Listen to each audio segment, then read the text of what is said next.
Welcome back to Dot Price Podcast. Today we have quite simply a vegetarian versus carnivore special.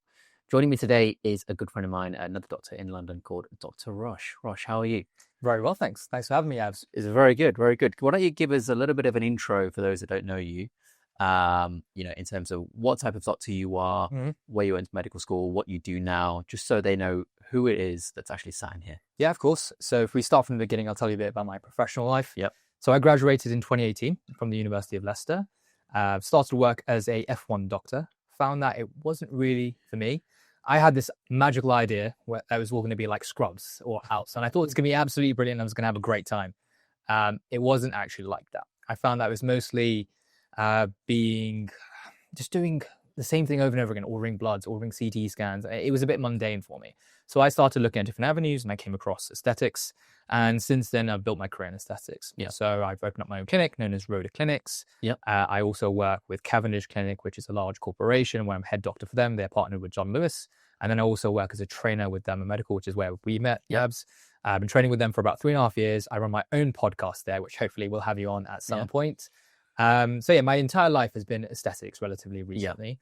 And then to give you a bit of background, my mum has always been slightly unwell. So she has a few autoimmune diseases. Okay. So she has Wegener's granulomatosis, also known as granulomatosis with polyangiitis. Yeah. She has rheumatoid arthritis, and she also has myasthenia gravis. Okay. So pretty heavy hitting on the autoimmune disease. So you can imagine being a concerned son. Yeah. I went out to work and I wanted to see different things that could potentially help my mum. Not Botox. Not Botox, unfortunately. So direct contraindication. Yeah. I give her loads of filler, so it's fine. Yeah. And she looks fantastic. And you wouldn't be able to tell that she's actually unwell because she looks really good for her age. And like I said, I give her treatments. Can't have Botox. But she's been unwell for quite some time. And it's difficult to see as a son. So and she's been given medications like mycophenolate mofetil, steroids. So she's had a lot of medications that may or may not have helped. Is difficult to tell. Yep. And she tried different diets and nothing seemed to work. So I did a bit of research, and it was obviously the show The Game Changers, which put me on to vegetarianism. Yeah. So I thought, okay, let's give it a shot. Let's see how it goes. And just to interject for a second, did that show put you onto vegetarianism or veganism or a mix of both? Actually, good question. I actually started veganism for a month, and that was tough. It was tough. I feel like there's pretty good alternatives for things like ice cream, things like chocolate, but vegan cheese, and any vegan will tell you this is awful. Right. Okay. It's just not good. And I'm a big fan of cheese, so I decided that it wasn't quite for me. I'm going to just go vegetarian. Yeah. And I did see some benefit. Speaking personally, I did lose some weight. Yeah. I feel a bit better, a little bit clearer. But my mum, who was also vegetarian, she did see some benefit. Okay. It wasn't quite immediate. It did take time. But she found that the rheumatoid arthritis pains definitely went down. To give you background about the myasthenia gravis, she only had ocular myasthenia gravis. Okay. She had a bit of double vision. She had pyridostigmide, which helped with those symptoms. And then that was only for about 2 months, and then she was fine. Obviously, she can never have Botox ever in case it reactivates myasthenia gravis. But her two main problems were rheumatoid arthritis, for which she had joint pains all the time, debilitating, sometimes couldn't get out of bed. Okay. And then, of course, she would also have the Wegener's granulomatosis. The way that spread, quite thankfully, it never went to her lungs, it never went to her liver or kidneys. Yeah. It was only localized to her eyes, ears, and throat and nose. Okay. The main symptom of which was she had saddle nose. So that her nose broke down, really affected her breathing. Yeah. She then saw various vasculitis clinics. She saw an ENT surgeon. She had surgery. She had a nose job. It improved the appearance of it, but she still always had breathing problems. Okay. So yes, we decided to go vegetarian. Yeah. I've been vegetarian for 3.5 years. Okay. So quite some time. And what were you before that? You just kind of ate? I ate everything. Really? Yeah, I ate everything. I was a big fan of meat. Okay. I loved meat. I still do. I when I see someone eat a steak in front of me, it's damn near torture. But it was also it was ethical as well. It was like the Game Changer said. It was also environmental. Sure. It was ethical and as well as personal health. So I think, okay, great. Let's do it. Let's try it.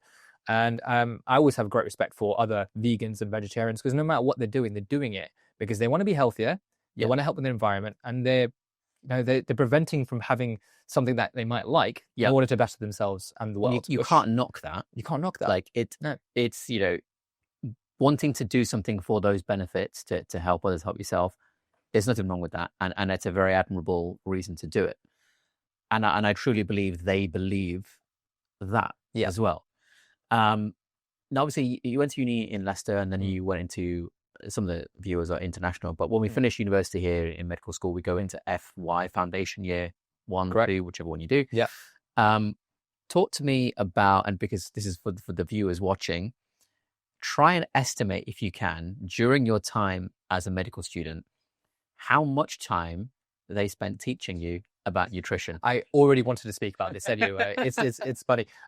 So maybe about a day, maybe 2. And every single doctor I've spoken to, obviously there's multiple universities, the curriculum is always slightly different, but everyone I've ever spoken to has a medical degree in the UK says that there's about 1 or 2 days on nutrition, and it's basically they put a picture up of the food pyramid in terms of equal amounts of carbs, protein, vegetables, minerals, all of that sort of thing. And then that's it, which in my opinion is ridiculous. Yeah. Because how the stuff that you're putting into your body every single day, how could that not have an effect on how you feel? Exactly. It's crazy. Exactly. And metabolism is based on what goes into our body to Absolutely. determine what comes out. Absolutely. It's an engine, right? Yeah. And I have to say, in dental school, it's the same. It's probably less. In dental school, I think we had, must have been total of, in terms of time added together, the equivalent of about 5 to 10 hours. Yeah. Like that's it. Yeah. Maximum. And some of those are a bit loose. They were about other topics, which mentioned maybe a vitamin or a mineral, and that's it. And to put it into context, those that might be in a different country, we spent 5 years at university doing undergraduate, right? Or first undergraduate. Yeah. 5 years, 5 to 10 hours on that. And that's all it is. So obviously you left university. At university, you were eating basically the food pyramid for all intents and purposes. Probably more carbs and sugar than I should have. Yeah. As we all were. Yeah. So was I. I used to have sometimes even a 6-pack of Coke in a day. Yeah. I was addicted. Yeah. I wouldn't have called myself an addict, but looking back, yes, I was an addict. Yep. I say the exact same thing. Yeah. Definitely. So then obviously you had all these thoughts that convinced you. Talk to me about the points that led you to going vegetarian. So the game changers, anything else preceding or postceding that as well. Talk to me about some of the key points that really made you stop and think, yes, that's a good idea. You've mentioned some already, the environmental and the health, etc. Talk to me about, from a health perspective, what convinced you that was healthier than eating everything or eating meat at all? I suppose Game Changers basically induced the thoughts, and then I did a little bit more reading into it, and then I followed a couple of key doctors. I think his name is Dr. McDougall, something like that, and he would say that there was a lot of inflammatory proteins in meat. And at the time, Mum was eating meat, and that made me think, okay, 1 + 1 = 2. That makes sense. Mum is inflamed. I'm inflamed. When I look back at pictures of myself when I was eating everything, I was definitely inflamed. Like my face was a lot fuller. I was more tired. I just generally wasn't feeling that well. I've always been a reasonably healthy young man, but I could tell there was something off. So it was a bit of personal experience. And it just, in my head, it made sense that, having vegetables, fruit from the earth will actually help me. And what one could argue, I also have a bit of a spiritual background. I did think that there was a bit of karmic flow from eating an animal that might have been suffering for all its life. Okay. And then me eating that and then absorbing some of that karmic energy. That might sound airy-fairy, but it's my background. It's what I believe. Yep. And when I went vegetarian, I saw a difference. Yeah. I saw a difference, and that made me think, okay, this works for me. Okay. In terms of the exact biochemical sciences, I didn't learn that until further on. Okay, fine. But the things about the inflammatory proteins and things that struck a chord with you, and that made you think. And would you say that it was seeing a parent with inflammatory conditions? Did that reinforce? Okay, this must be correct. Yeah, of course. What you see is what you get. I mean, like if you it's also an emotional aspect as well. It has when you see your mum debilitated, not able to walk, and then you think you're looking for answers. Yeah, and then you think, okay, this is going to be the thing that really sorts it out. And you put it on the vegetarian diet, and you do see some improvements, slow albeit, but you do see some improvements, and you think, okay, this is working. And then you carry on and you carry on and you carry on. Yeah, and I get that. And we can talk about the details later, but I really want to hash out all the things that were going on. So you also mentioned to me another thing that convinced you was the environmental aspect. Talk to me about what it was that you saw, maybe in the documentary or otherwise, that convinced you that this is going to be better for the environment. Yeah. So you saw a lot of statistics on the game changers, and it was saying things like, cows produce enough methane, which is obviously a greenhouse gas, which causes the environment to heat up, leading to climate change, leading to global warming. And it was starting statistics saying things like the amount of methane that cows produce through farting, for breathing, all of that sort of thing, is actually more than all of the fossil fuels that are being combusted worldwide in terms of fueling combustion engines like cars and planes. So that made me think. And then I thought, okay, if there's an answer that means that I can help the environment, I can help my personal health, it helps with my ethical reasoning, then why wouldn't I try it? Okay, interesting. And I remember one conversation, which to others is going to sound very flippant, but we know each other well enough to just be blunt with each other. I remember one time we were sat when we were teaching general fillers, and you were asking me about my diet, and you said, "Well, what about the environmental and all this stuff?" And my answer to you was, "You just need to grow up." Yeah. I remember. Yeah. I went home and cried for hours. It was a pretty blunt answer. Yeah. So basically, my question was, look, I'm vegetarian and at that time it was mostly ethical reasons. Yeah. And I was like, look, I'm vegetarian, but I trust in you, Abs. I think you're really knowledgeable. You know a lot about your trade. Is there any way that hypnotized him well? Is there any way that I can be vegetarian Yeah. and get all of the nutrients, macronutrients, micronutrients that I need? Yeah. And you said grow up. Yeah. And you told me that vegans' brains are shrinking. Yeah. Through MRI studies, and conversation ended there. Yeah. You see, if you're a good friend of mine, I'll be very blunt, and that's how you know you're a good friend. That's very kind. So, you had the health aspect, you had the environmental, you had the kind of daily reminder of how important health is by your mum as well. Is there anything else that really is a part of that melting pot which brewed together to create this change that I've missed? Lack of faith in the medical industry. Okay, interesting. Because I just feel, and this might be a bit controversial, but I just feel like in med school, it's very much, you have a disease, you give them a drug. You have a disease, you give them a drug. You might give them surgery, and it's going right back to drugs. And from what I've seen with my patients, when I was working in the hospital, was patients on medications or lists of 20 plus medications. I was like, how can this be sustainable? Yeah. And then one medication will cause a side effect of another, and then another, and then another. You need another drug to sort out that side effect. Yeah. And I just thought, this is not working. And then you go into this whole thing of industry research, the fact that people are actually making money by creating false research. Like you and I can both agree that breakfast is not an important meal. You want to open up your intermittent fasting window as much as you can. But Kellogg's and other big industries, they make up these studies that benefit them. Breakfast is the most important meal of the day. Absolute crap. Where is the evidence for that? Where is the evidence? Yeah. I mean, one key thing that I always say to British people at least, and you'll understand why in a second, is because in Britain, the sort of mandated advice, if you like, and you see it on posters in hospitals, eat 5 fruit and veg a day. I think it's to reduce the risk of cancer, or something. And when I was a kid, I just thought, I like apples. I'm going to have more apples. Oranges, I love that. Yeah. Now I think, where's your scientific reference for that? Where's your evidence for that? I don't trust that at all, and I completely agree with you. I mean, if people say breakfast is the most important meal of the day, why would you want Kellogg's, which first of all was invented as an anti-masturbation device, I believe. Okay, they didn't make gloves out of them, don't worry. It would just give you a massive insulin release to start the day off. Yeah, which will then push you into hypoglycemia because insulin doesn't clear it back to the baseline and clears it below to make you eat again. Yeah, because that's an evolutionary advantage. Of course. And then we've got things like industry-created holidays like Christmas, right? Easter. I mean, what has that? Yeah, what has that got to do with Jesus Christ? Yeah. I don't get it. The whole thing is all monetized. Everything is just commercialized. And for me, even birthdays. I'm going to sound like a really sad gimp right now, but I didn't celebrate my own birthday.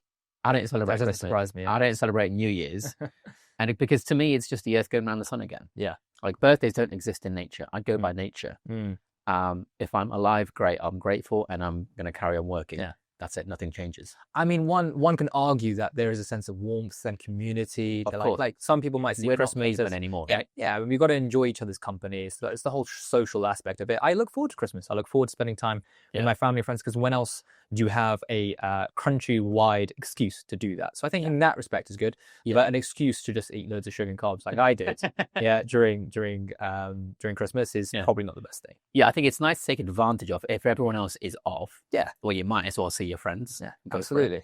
But I wouldn't have come up with Christmas. Yeah, put it that way. And I completely agree with you about something else you said, which is the polypharmacy, which for those that don't know is a technical term for a lot of medicines that you take. If we go to a particular shop or a clinic and we have one particular treatment, and then someone says, or even a mechanic's garage, right, to take your car, they say, okay, we'll fix this, and then you're done, and then they go, oh, you need to buy this, and then you buy that, and you go, oh, now I need to buy this, and you think, hang on, you're just scamming me here. Yeah. That's how medication works. Yeah. But it's not by purpose. Of course it's not. No. Because every doctor feels like they're doing the right thing. Of course, yeah. But very much so it is this and this and this and this. Yeah. And I just think, where is the common sense? Like, if it's causing another problem, it's not the solution in the first place. I can't get this through to people's heads. Yeah. It means you haven't actually treated the root cause. Yeah. And so we're agreeing a lot, despite you being carnivore. Yeah, it's so strange. This isn't going the way I thought it was. But I mean, this is something we have in common, which has led us to look for more education in nutrition. And even though we're different as vegetarian and carnivore, this is in common, and even amongst vegans. I think, forgetting the ethical aspects of veganism for a second, I think one of the reasons people go to veganism is because they believe that, and rightly so, that the answer to everything is not to pump yourself full of drugs or to live a horrendous lifestyle and try and patch it up with things. It's to try and actually be healthy in the first place. And food is a key critical component of that. Obviously, the way they apply that is very different to myself and other people, but the belief system and the reasoning behind that is exactly the same. So talk to me a little bit about your immediate family, your wife. You've recently had a child in the past year or so, I think it was. I have an 8-month-old. Talk to me about the nutrition that's going on there, and you're vegetarian. Are they vegetarian, etc., etc.? They're vegetarian as well. Yeah, because they've just been, they follow what I do. I'm the doctor of the family. My wife is non-medical, super intelligent. She's very much into her fitness and her health. And we decided that we wanted to raise our child vegetarian because it also just in terms of it's easier. Like, we don't want to be vegetarians ourselves and then making meat for Isla, our daughter. Yeah. So we decided we're going to raise her vegetarian. Yeah. It's just what's easier for us, and it's what we believe is the most complete nutrition for our daughter. Okay.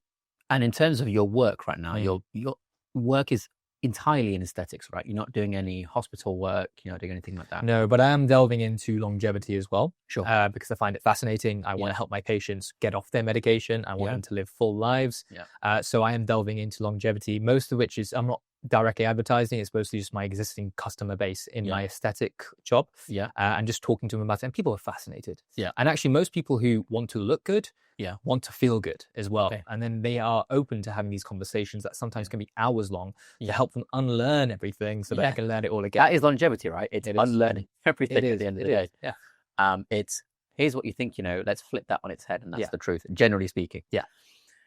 Okay. So we've got a nice picture of your background, what led you to going vegetarian, all these other things. I'm going to let you guys in on a little twist in the story here. So we didn't lie there. That is actually Rosh's background, and that is his job. That is where he works. He has described his family in the right way. However, about how long? A couple of months ago? 4 months? 4 months ago, I managed to convince him to, as we said earlier, grow up, shall we say, without meaning to sound mean. And he is now a carnivore that has converted from vegetarianism. And the reason I wanted to come on here is because he's got 3.5 years, is that right? Yep. Of being vegetarian, and his family. And now he has a baby as well. And now he's a carnivore.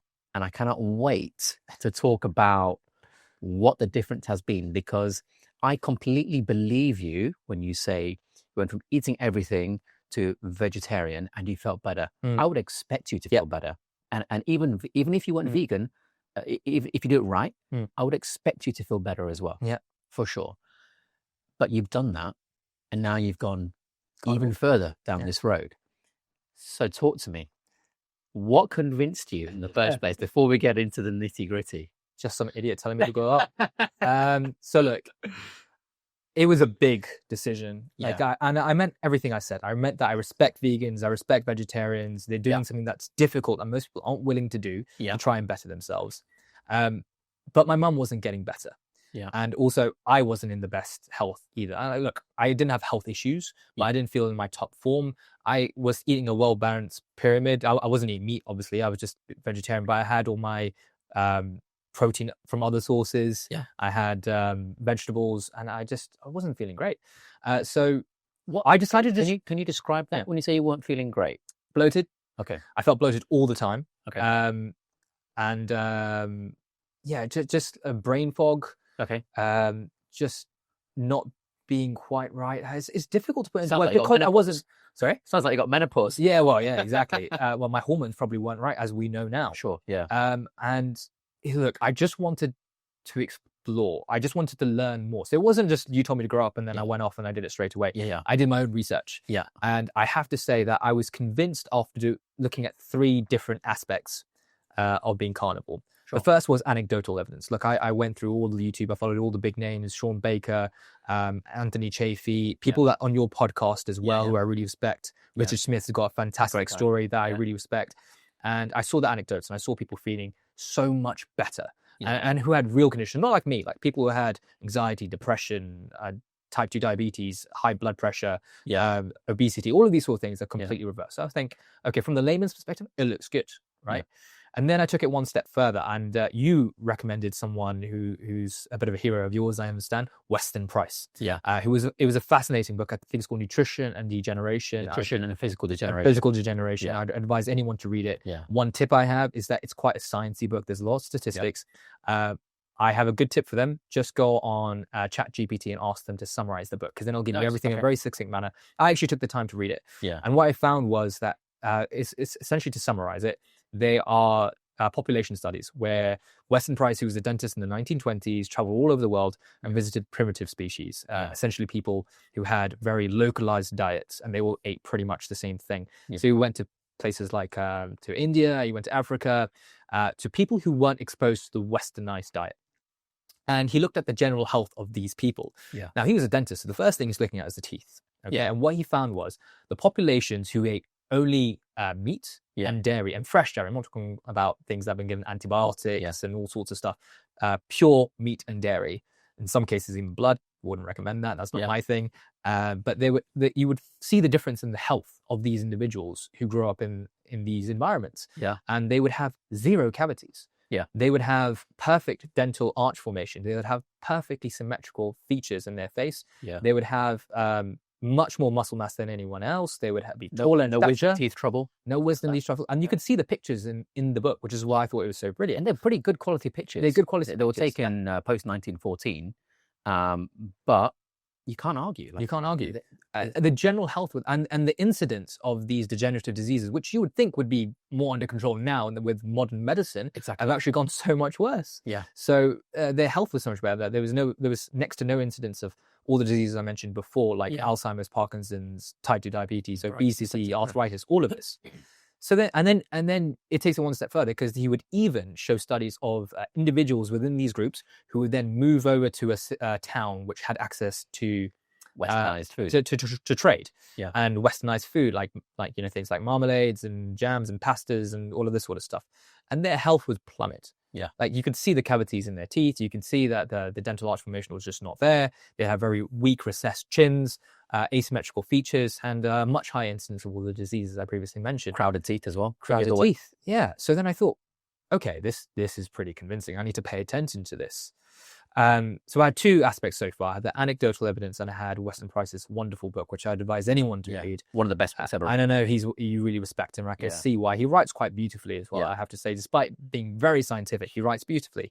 And for me, it was a fascinating read. And then thirdly, it was the biochemistry of it all. And Abs, I think you do a fantastic job of explaining this all to a layperson. Things like the Randall cycle, things like in terms of the fact that it's really difficult to digest both glucose, which makes everything sticky, it makes everything horrible, versus digesting fats. I really love that analogy that you once did of the on Dave Mack's interview. The one of going into a doctor's waiting room. Yes, And glucose makes everything sticky because it's a family with 7 kids, and fat is just that calm person who sits on the lubricant almost. Yeah, exactly. So once I understood the biochemical aspect of it a little bit more, not quite as much to detail as you understand it, I was essentially convinced. Okay. And it was hard to do that because you and I agree there is a dogma. Yeah. And when I talk to people about the fact I'm carnivore now, they're stunned. They're repulsed. I'm gonna say repulsed because they're like, "What the hell are you doing?" Yeah. Because every single person they've ever spoken to, every doctor that they've ever spoken to says you need to eat your greens. Yeah. And they're like, "What are you doing?" And it's only after what I said before, the 2-hour discussion, that they won't convert.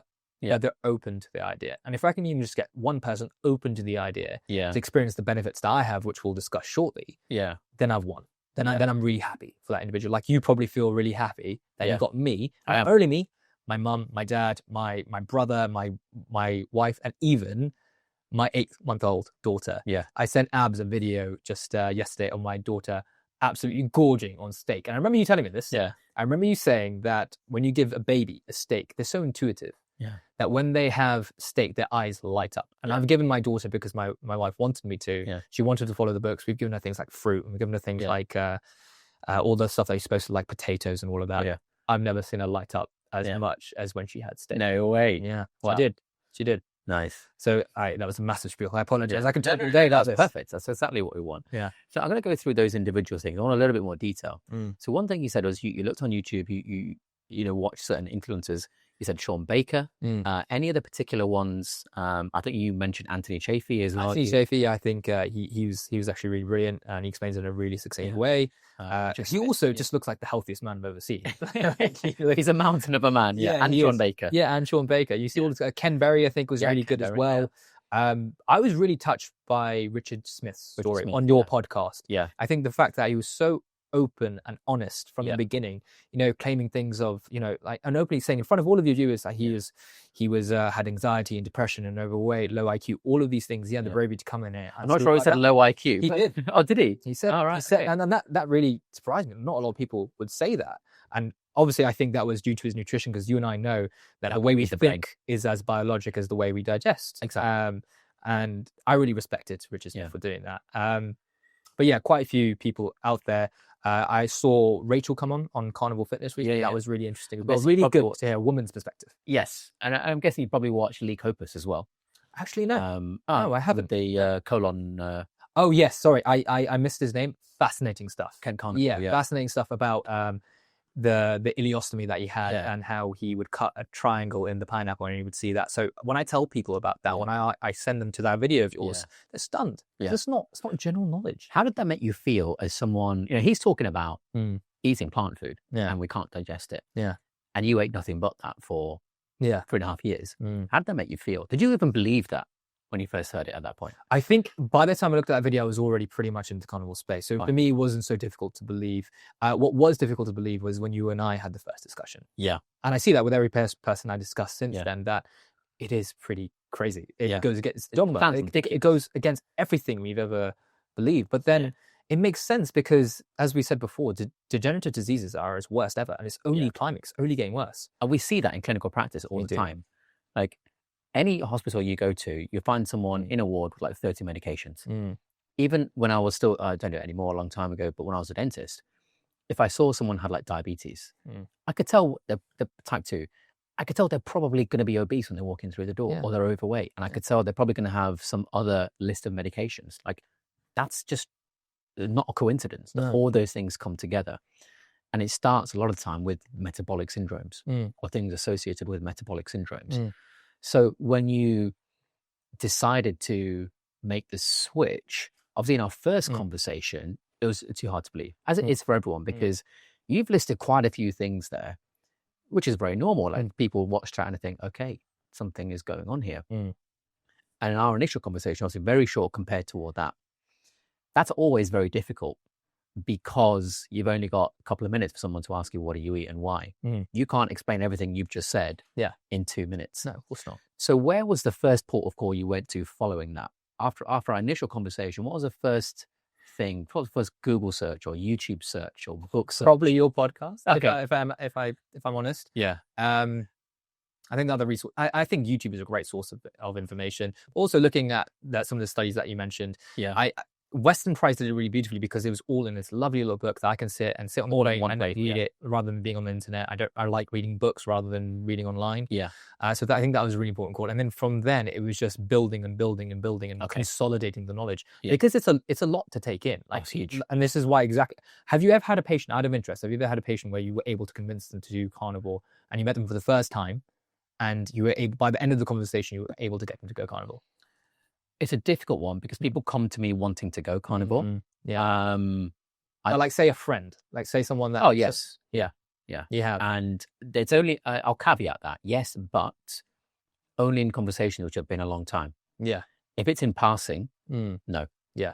You need 2 hours at least. Conversations where I can get a pen and paper out, literally draw from scratch glycolysis, beta oxidation, and the Krebs cycle followed by oxidative phosphorylation, and draw the cross inhibition from different enzymes going into like PFK or GLUT4 or something like that.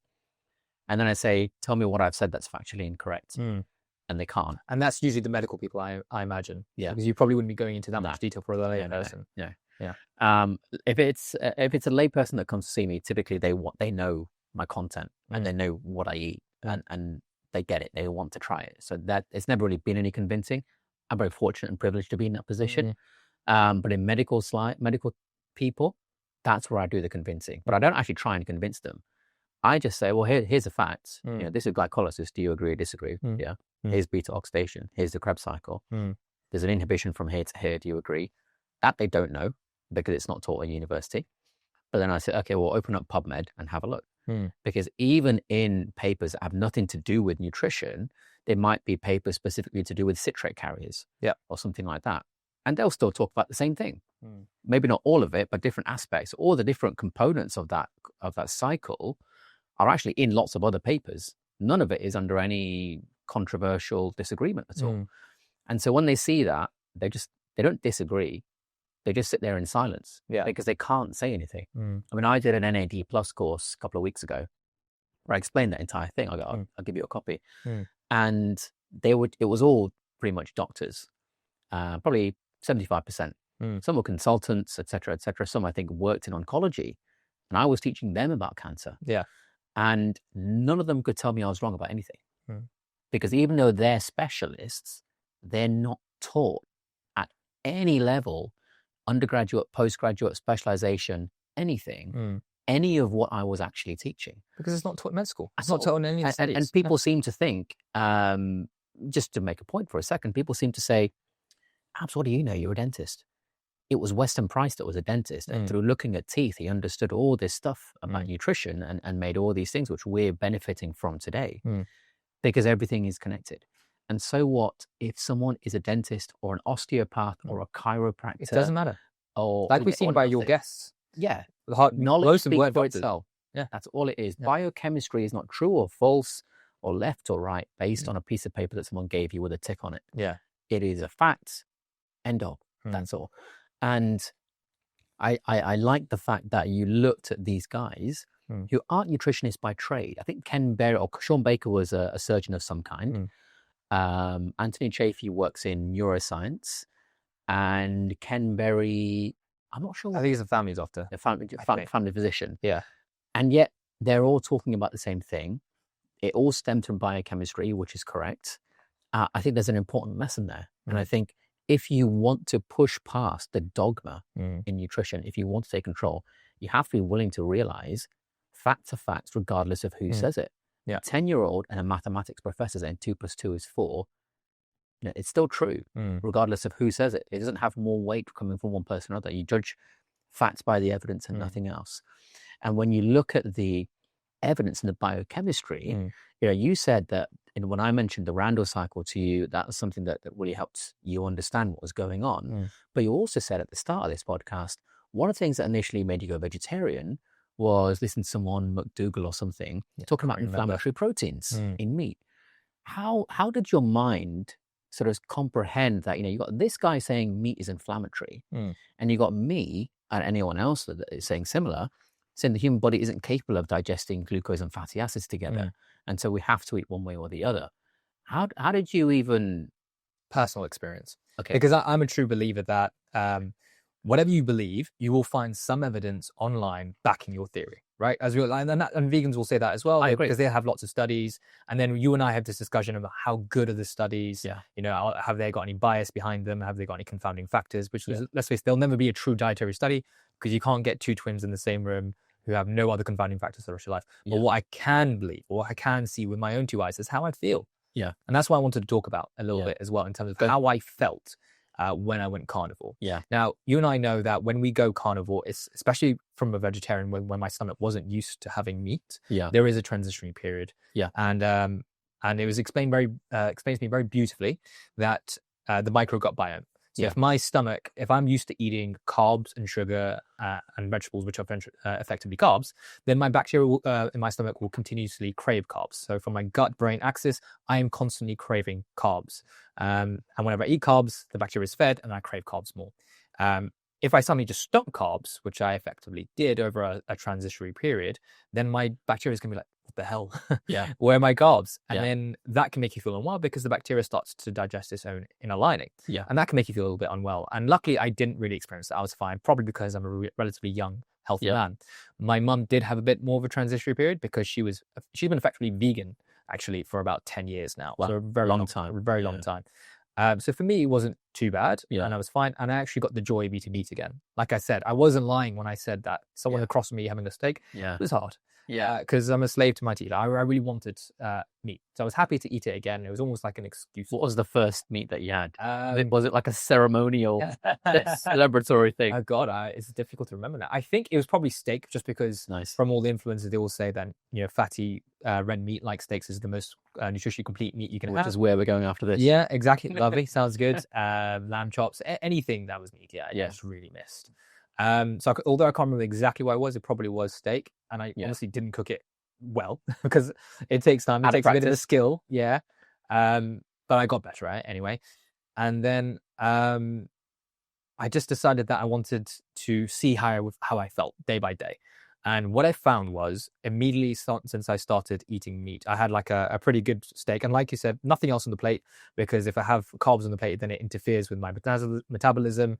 If I have things like that contain lectins, like vegetables or nuts or anything like that, then it prevents me from uptaking the actual nutrients from the steak. So I had that in mind. I said, okay, nothing but meat on my plate, which was the strangest thing ever, by the way. and I would think, well, back in the day, I used to eat a lot of meat, but every time I used to eat meat, it was always with a carb. Yeah. Being from an Indian background, I did have a lot of roti. So I used to have roti with curries and all of that. And obviously the curries have onions and all that stuff. No lean meat. And that's why I probably never got the benefit of being carnivore, because I wasn't carnivore. I was eating everything. Yeah. So I had immediately when I ate the meat after the meal, I ate to my satisfaction. I was full, but I wasn't full. Yeah, I didn't feel bloated. I didn't feel bloated at all. And every single time I used to have any sort of vegetable and carbs, and now that I understand it more, it's because all the bacteria that releases all the gas from vegetables and the carbs, water that comes in, water retention from carbs. I had zero bloating. Yeah. I had zero reflux. To be fair, I never had reflux before, but one thing my mum did say is that she had reflux at all. The minute she started having meat-only foods, there was zero reflux. Really? Zero reflux. None whatsoever. I don't know the exact physiological reasoning for it. Yeah. Probably more complicated than I understand, but it's what you found, is what you actually felt. Was she on any proton pump inhibitor drugs like Lanzaprazole? No, because she's actually been off medication for a couple of years. Okay. She was off. She went into remission and she was generally okay, but she was still having these aches and pains from rheumatoid arthritis. She was still having saddling in her nose. Right. Which is one of the reasons I was like, okay, vegetarianism isn't working. Yeah. I need to find a different answer, which is why I was more open to going to carnivore. Yeah. And think about it from their perspective for a second. Like two immigrants who come to this country, been eating roti, and that's all they know. Life, that's all they know. Yeah. I actually managed to convince them. I managed to convince them. That's a great job you did there. Yeah. I put on a lot of your videos. But I did manage to convince them, and it takes time and it takes love. because you can't just force people to do it. You need to explain it over time. They have to want to do it themselves. Yeah, otherwise there's no point. Mum wanted to find an answer because she's been unwell for 20 years. Yeah, and she wanted to find an answer. So slowly she did it. But let me talk through my story in terms of what I felt, and then I'll go into my parents and what they felt, as well as my wife and daughter. So yeah, zero bloating, zero reflux. I won't be crude, but there was like certain problems in the stomach beforehand when I was just eating vegetables all the time. Of course, because it's all fiber, and I wasn't. Basically, you were fasting a lot. Fasting a lot, like all sorts of pain, and it just wasn't pleasant. Yeah. So all of those problems were completely removed as soon as I went carnivore. Really, genuinely completely removed. And then what else? Less. I wouldn't say I was particularly had a lot of brain fog. You know, I performed to a reasonable capacity. Yeah. But there was definitely an increase in my capacity. And you could feel that. Yeah, definitely. Even things like in terms of my physical features, my skin definitely got better. Yeah, a few people have said, actually, mutual friends of ours. Yeah, exactly. They said, what have you done to Rosh? His skin looks a lot better. Yeah, and I haven't had any injectables or anything like that. I mean, I've had injectables in the past, I've had filler and that sort of thing, but I haven't had a skin injectable in a really long time.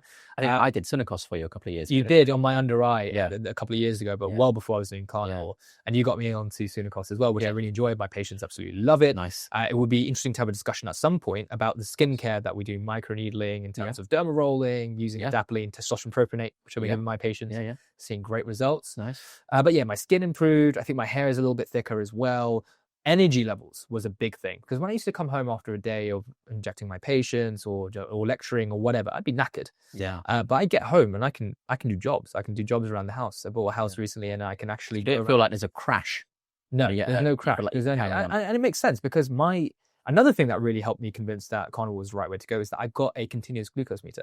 And for those of you who want to try it at home, you can get it from Dexcom. I'm not affiliated with them in any sort of way, but it's a really nice tool. Yeah. Because you don't change your diet at all. Just wear a CGM. Just see what it's doing to you. And see what it's doing to you. So I would have a grape and I'd see my sugar go up. I'd have a chocolate. I'd have whatever. Yeah. And abs, I absolutely was a sugar addict. You mentioned it before. Yeah. And I was a sugar addict. Look, I don't really drink. I never really used to drink anyway. I have a drink with friends to have a good time, but most of the time I don't drink. I don't do any drugs. I don't gamble. I have no vices, but my one vice was sugar. And I thought, God, could I really go carnivore? In my head, I thought carnivore would be more difficult than veganism or vegetarianism, because I was like, I love sugar. Yeah. And I was really worried that I'd struggle. So would I. Yeah. And actually, it's been fun, because like we discussed about the gut bacteria, my body no longer craves the sugar. Yeah. And I know there's a lot of people out there who think, I can never do carnivore because I love sugar and carbs. You absolutely can. Yeah. You absolutely can. And you never met a single person that could get through it. Yeah. Yeah, exactly. And it's the way you feel that makes it so worth it. Yeah. So during Christmas, like I said before, Abs, I did end up having carbs and sugar, because it's Christmas, everyone was got together, and I didn't want to be that difficult person who's like, no, I'm only going to eat meat, because usually when you're in an environment where everyone's eating everything, there's never enough meat, and I don't want to be that person who grabbed half of the roast and said, this is mine. So I ended up eating carbs and sugar, and I see the difference right away.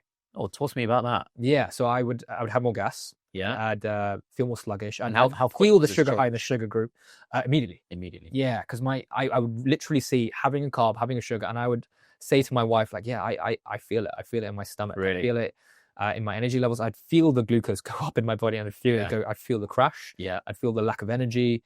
My stomach wasn't quite right, and it would take about a couple of days before I got back to normal. Yeah, one of the most beautiful things that I felt about being carnivore was this low hum of energy. Like after I was carnivore for a couple of days, let's say I cheated and I had like a chocolate bar or whatever. Yeah. A few days when my body is in resting carnivore mode, I'd feel this little hum of energy. Yeah. Like almost like I was glowing. Like Anthony Chaffee says he feels like a superhero. Okay. And I actually get it. I understand what he means, because you feel like, I can do anything. Like you've got this reserve tank that you can just fire at any point. Exactly. And another interesting thing was my performance in the gym. I've been going to the gym since I was like 14, 15. Yeah. You can't tell because I just never saw much difference. I'd go to a gym, and whether I was on the omnivore diet when I was eating everything or vegetarian, I just never saw much of a difference. I was lifting the same weight over and over again, feeling like I'm working as hard as I possibly can, but I just couldn't push past certain weight limits in terms of my lifting capacity. Yeah. And the minute I went carnivore, or maybe not the minute, but like a few weeks into carnivore, I'm lifting heavier than I ever had before. Yeah. But I'm going to the gym less, because in terms of my personal circumstances, just bought a house. I have an 8-month-old. Yeah. I should be weaker than ever. And because I'm so busy, busy in my professional life as well. Yeah. I should be lifting less. I'm going less, but I'm lifting heavier than I ever have before. Yeah. I've lost significant amounts of fat. I was never fat, Yeah. but I've lost significant amounts of that fat. Yeah. I was wearing a suit yesterday. I wasn't able to wear since I was 18, but my waistline has just dropped from a 34 to a 32 inch in just a matter of a couple of months. Yeah. My muscles are more defined. Yeah. And I'm lifting more, and I've lost fat, and I've gained muscle. So it's been all at the same time. All at the same time. Yeah. So you asked me what made me decide between vegetarianism and carnivore. When I went into it, I have to admit I wasn't fully convinced. Yeah. And I said, no one really is until they try it. Let me do an experiment. Yeah. Let me see how I feel. And if it's good for me, I'll carry on. And if I truly believe in it, when I do more research on it, I'm going to change the lives of those around me, or those I really care about. Yeah. And I'm now so convinced. Think about it. I was a vegetarian for 3.5 years. Yeah. How convinced do I need to be to then make my parents, my wife, my brother, any patient that will listen to me, even my 8-month-old daughter, to be effectively carnivore? I'm not saying I'm going full on carnivore for her. I want to take my time, mainly because my wife is still a little bit worried. She's been carnivore, by the way. Yeah. And sorry, I know I'm jumping around through some stories. It's fine. But my wife, she actually has always been a bit dubious about carnivore. She's seen some of your videos. We've had. Can you give me a little bit of background of her diet? Has she always been omnivore her whole life? She's always been omnivore up until 4.5 years ago. So she went basically vegetarian about maybe 6 months to a year before I did. Okay. And this was just because she's never been a big fan of meat. She's had some, I think, negative experiences with meat in terms of she has a rig phobia of being sick. Okay. And so she had chicken once where she vomited, and then since then she's just always had this thing in his head that's understandable against meat, which and I respect that, and we've been working to get her around that. Yeah. And since then she's just never been a big fan of meat. Like I loved meat. I grew up on meat. I enjoyed having like lamb curries and lamb chops and beef and all of that sort of stuff. She didn't really have it as much. So for her, it was actually quite easy to go vegetarian in terms of taste. It was quite easy for her. For her to go to carnivore has actually been more of a struggle to. And look, I'm not going to sugarcoat it. I'm not going to say carnivore is all rosy and brilliant. The reason why I wanted to come on your show, Abs, is because I wanted to give an honest perspective from someone with a medical degree who has some understanding of biochemistry and science, and my honest opinions of what carnivore was. And for her, she definitely sees the benefits. Okay. So she, although she doesn't necessarily like the taste, and she's like, "Oh, steak again, Rosh," she definitely sees the benefits because she's been on a weight loss journey. She's incredibly fit. She always has been, and way fitter. She works in fitness. Is that right? She didn't work in fitness. She's a bit of a boss. She works in HR transformation in PwC, one of the biggest accounting firms in the world. Okay, fine. She's extremely good in her job. Okay, and she's on mat leave at the moment. And before we just got married. And then unexpectedly, our little girl came along. Yeah. And she was at peak fitness. Yeah. Like she was amazing. As a vegetarian? As a vegetarian, yeah. So she was outperforming me all the time. Yeah. In terms of fitness, when we used to do cardiovascular exercises like HIIT workouts, I was on the floor planting and she was doing great. And that's purely because her entire family is very into their fitness. So she would work out 5 times a week, that sort of fitness, right? Yeah. Sometimes 6. So when I first brought up carnivore, like everyone else, she was like, "What the hell are you talking about, Rosh? Shut up. You have no idea what you're talking about." Then she saw me go through it, and she saw the difference that I had. And then she basically does this thing where she wants to enjoy her food. Like me, she doesn't have any other vices. So her argument is, I just want to enjoy my food. I think absolutely. And I'm not the type of person to force her to do anything ever. Sure. So when she does do carnivore, it's interesting because she sees the benefits. Yeah. She's like, my stomach is so much better. My skin is generally better. She's I'd say about 80% carnivore. Okay. And what when does does she mean by better? She feels so she feels like the things I said. So okay, feels bloating, less bloated. Like okay. Less sorry, George, less farting. Sorry, which is good for me. But yeah, she feels more energized. Yeah. And for her, because she's so used to having peak condition body, like where she has very low fats and able to exercise a lot, I think her biggest journey has been losing the weight. Okay. And I think she looks fantastic. Of course I do. She looks amazing. You wouldn't be able to tell she's given birth 8 months ago, but it's because she was in such a top peak performance that she really feels it. She feels the extra weight. And interestingly, when she does a week on carnivore versus a week off, the weight loss in even just a week is astonishing. Like, for example, I'd say her average weight loss, sometimes when she's eating carbs, there's no weight loss. Yeah. Sometimes she might lose maybe 300 grams, 400 grams. The 1 week I asked her, please just go carnivore for 1 week and see how you feel. In 1 week, she lost 1.2 kilos. Yeah. So it's just, and it's a lot of that is water weight, but it's still that represents less inflammation in the body. Exactly. Yeah. Exactly. So she felt so much better as a result of it. So what's her perspective now? Does she like it? Does she want to carry on? Does she think it's bad? And I'm speaking honestly, she sees the value in it. Okay. I think she worries about being a bit of a social outcast, about being that person who only eats carnivore. Yeah. And some people say it's restrictive, which I can see it from their perspective. Yeah. I personally don't think it's restrictive. I'm going to tell you why.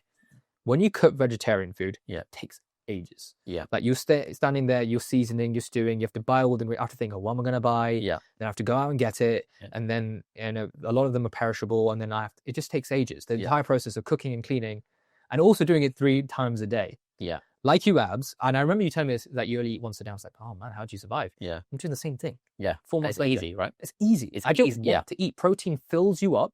Yeah. And carbs don't. Yeah. Carbs just make you more hungry. Yeah. I would have a bowl of pasta and 2 hours later I'm hungry and I'm in the kitchen and I'm craving sugar and I'm craving more carbs. Yeah. But protein actually fills me up and I feel good about it afterwards. I lost my train of thought now. Where were we talking? I think talking about your wife.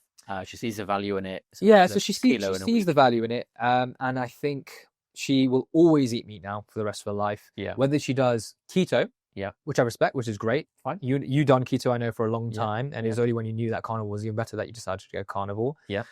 She'll always be eating meat. She'll always be keto. But she said, without a doubt, that she almost regrets, because we were both vegetarian at the time that George was pregnant with our daughter Isla. Yeah. And through the research that I've done, I wasn't worried about it. Yeah. I was like, okay, we need to get meat in the system. Yeah. And funnily enough, when George introduced meat into her diet, which is probably when Isla's diet, into her diet, George's diet, into her diet, while Isla was still on breast milk. Yeah. And this must have been, Isla's 8 months, so I went carnivore for 4 months. So around the time, 5 months or so, developmentally, she actually really excelled. Really? When the meat was introduced into George's diet, which obviously through breast milk passed that to Isla. And she developmentally, she started smiling more. She started had really powerful legs, so she was standing more as well. I'm not saying she stands by herself, but she was able to balance herself. Yeah. She was, in terms of babbling and talking and all of that sort of stuff, we saw quite an obvious change between before and after meat. That's amazing to hear. And we've agreed that when she's pregnant, if we're lucky enough to have another baby, we'll definitely be carnivore then. Amazing. So talk to me about the development in Isla. So 4 months into carnivore, do you feel as though, for those that are watching who are going to say she's going to be really unfit, she's going to have all these problems, how is she now 4 months on? She's really good. She's definitely babbles more. She's more verbally communicative. But the most important thing that I didn't mention before, George, I wasn't so worried, but my wife is a worrier, and she was a bit worried about Isla's size and her weight, because she's always been on the 25th percentile, so a little bit low weight, and she was always a bit concerned about that. The minute that we started giving her meat, she really did start packing on the pounds, and now I think she's pretty much dead on 50th percentile. So her growth's improved as well because she's getting all the nutrients that she needs. I'm even, I'm giving her not necessarily meat every day, but I'm making sure that she has an egg every single day, because I've seen the research behind that. Eggs are complete proteins. It has everything she needs to develop mentally, physically, cognitively. So we're doing that as well. So I have absolute faith, especially because of studies like Western Prices, that the more she has meat, the higher chance that she has to have better IQ, better physical development, symmetrical face, great teeth, everything. And she's gorgeous. I might be biased, but she's absolutely gorgeous. She's got my wife's beautiful blue eyes. She's got a darker skin tone. She's gorgeous. As a father, I worry about how gorgeous she'll be when she's old. She's going to get a lot of attention from boys. But that's a topic for as long as I carnivore. I'll never have a vegetarian son-in-law now. So talk us through a typical day of eating for your 8-month-old who's now not fully carnivore, but meat heavy. So obviously she feeds me on breast milk for maybe about 4 or 5 times in a day. And then it'll be one meal in the afternoon where we want to put her on solids, because she's not completely on solids. I'm a firm believer that the longer you give them breast milk, the healthier they'll be. So we want to do at least in 12 months, possibly further on. We want to carry on giving her breast milk. But I want to make sure that she's having some meat every single day, whether it's little strings of steak, whether it's a little bit of ground beef, making sure it's obviously fully cooked, eggs, that sort of thing. Interestingly, when she was having more fruit and when she's having more fiber, she was constipated. She wasn't opening her bowels for like maybe 8, 9, 10, even 11, 12 days. Fiber. Yeah, exactly. And fiber is another thing that we need to get into for sure. With this whole rumor that fiber is so good for you. Tell me why I haven't had fiber in 4 months and I feel amazing. Tell me why I haven't had any vegetables and I haven't had any all of the so-called nutrients that are supposed to be in vegetables that are not found in meat, supposedly. Why have I not got scurvy? Why am I not on the couch? Why have I got more energy? Why do I feel better? Exactly. And this is the crux of it. It was my own personal experiment, which turned out amazing. And my wife gets annoyed at me because I talk about carnivore to anyone who listens.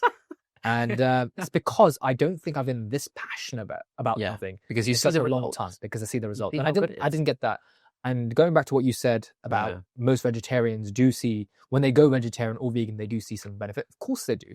Because they're not only going vegan, they're also smoking less, exercising more, anti-processed food. They're doing all of these sort of things that, let's face it, if we were to put it in categories, it's going to be the Western diet, which is high in carbs, probably at the bottom. Then it's going to be things like vegan, and then it's going to be keto, and then it's going to be carnivore. In my humble opinion, but that humble opinion is based on all of the things I mentioned before, anecdotes, scientific. I would agree with you.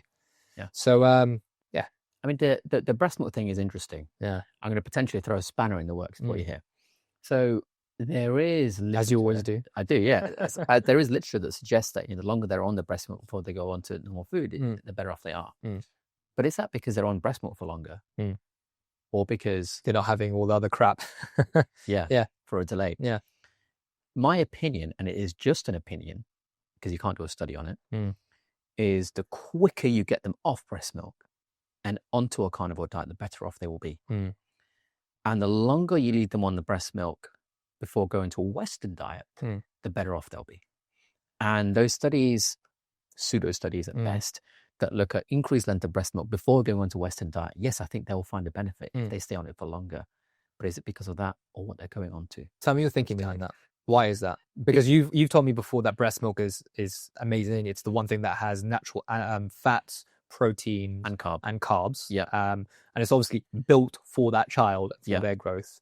Why is it that you think putting a baby onto meat earlier is better? So when you have that mixed macronutrient, and this is a succinct layman answer, shall we say, when you have that mixed macronutrient balance in breast milk, carbs, fats, and proteins, it is pretty much the only food naturally occurring that is in that mix. Why does that happen? Well, we need the protein for building blocks, in any diet. But then the carbs and the fats, yes, we can use those to ultimately oxidize them into ATP. But the thing is, when you have them at the same time, then you have obviously the upregulation of the Randall cycle. Now, when you do that, it's beneficial. Let's take humans out of the equation for a second. If we look at bears, there's not that many omnivorous animals compared to pure herbivores or carnivores. But a bear, for instance, yes, it can eat things like berries off the trees. And what will it do? Well, it will convert that to fat, to get fat from the storage so it can hibernate. A baby needs to put on fat to, well, for obvious reasons, I won't go into them, but they need to put on fat, they need to put on weight. So it makes sense that their first food upregulates the cycle to pack on all that weight, shall we say, to try and keep it in simple terms. But then if you have ample nutrients and protection, because remember, they just had lion cloths back in the day, and that was, if that, they didn't have sweaters and jumpers and central heating now. So they need the fat for things like insulation. And food wasn't always particularly available. But we know the body has less inflammation when having a carnivore diet versus upregulating the Randall cycle. Just biochemical fact. No one can argue with that. So if you are taking them off a pro-inflammatory food and onto a nutrient-dense food, just thinking about it in that way should allow you to see what the benefit is. Now, when you put them on that diet, there's nothing they're missing out on. And I'm sure we both agree on that.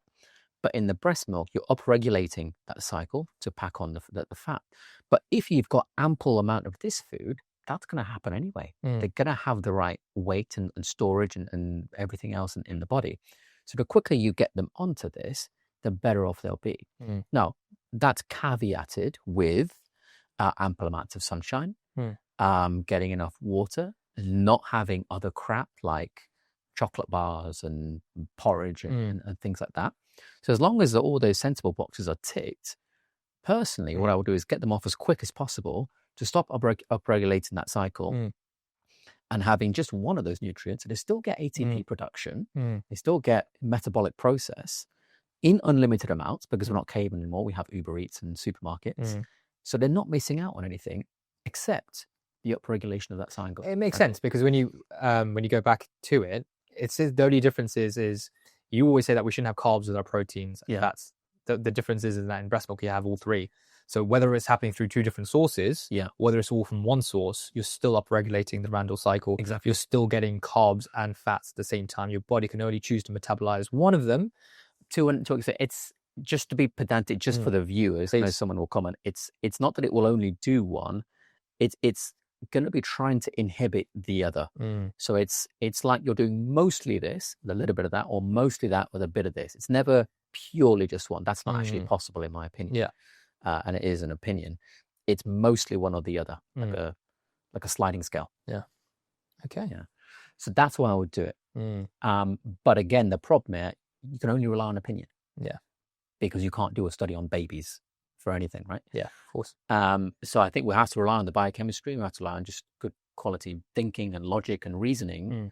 And that's why, in my personal view, weaning them off as quick as possible onto a carnivore diet is going to be better. In my view. So talk to me about the other person in your life who was very, very critical, your mum.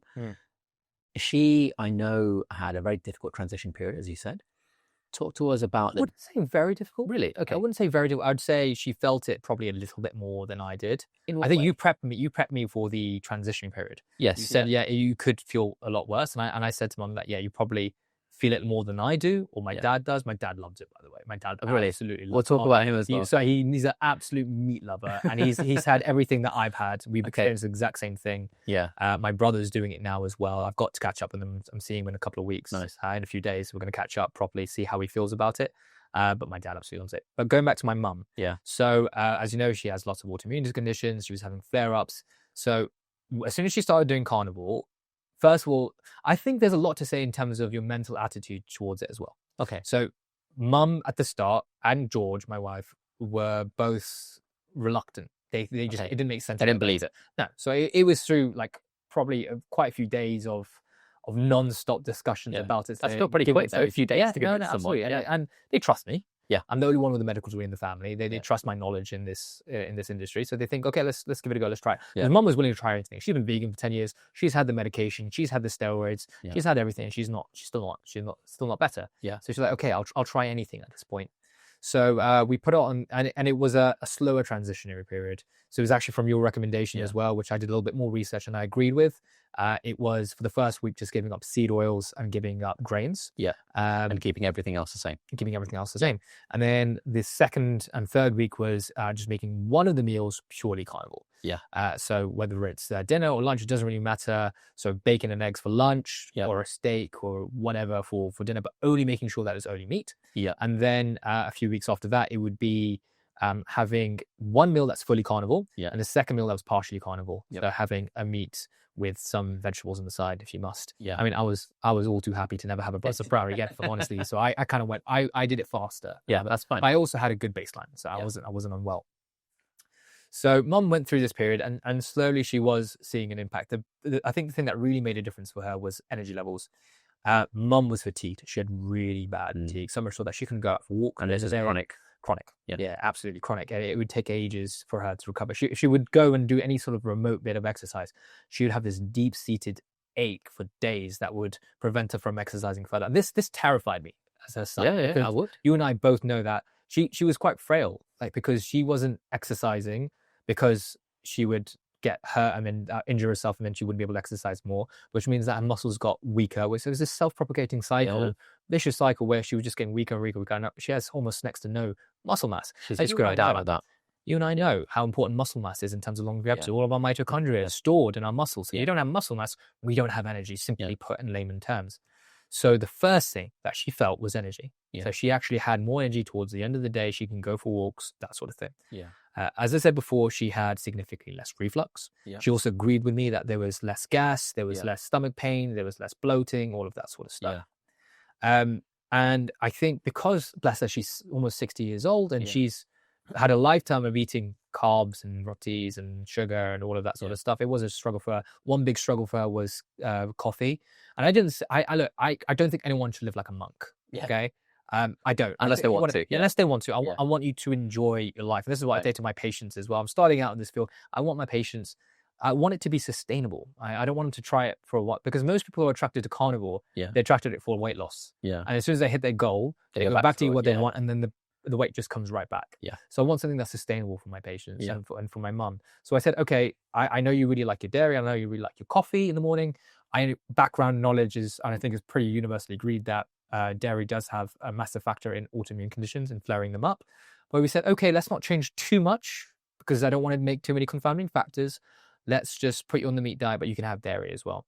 So recently, unfortunately, mum's, although she's feeling much better and she has all the immediate health benefits, she has had a bit of flare up in terms of her eyes. So she's had some keratitis and some corneal ulcers. Yeah. And she's had a bit of a headache. So we decided to just do the lion diet. Yeah. We just said meat and water, and that's it. Yeah.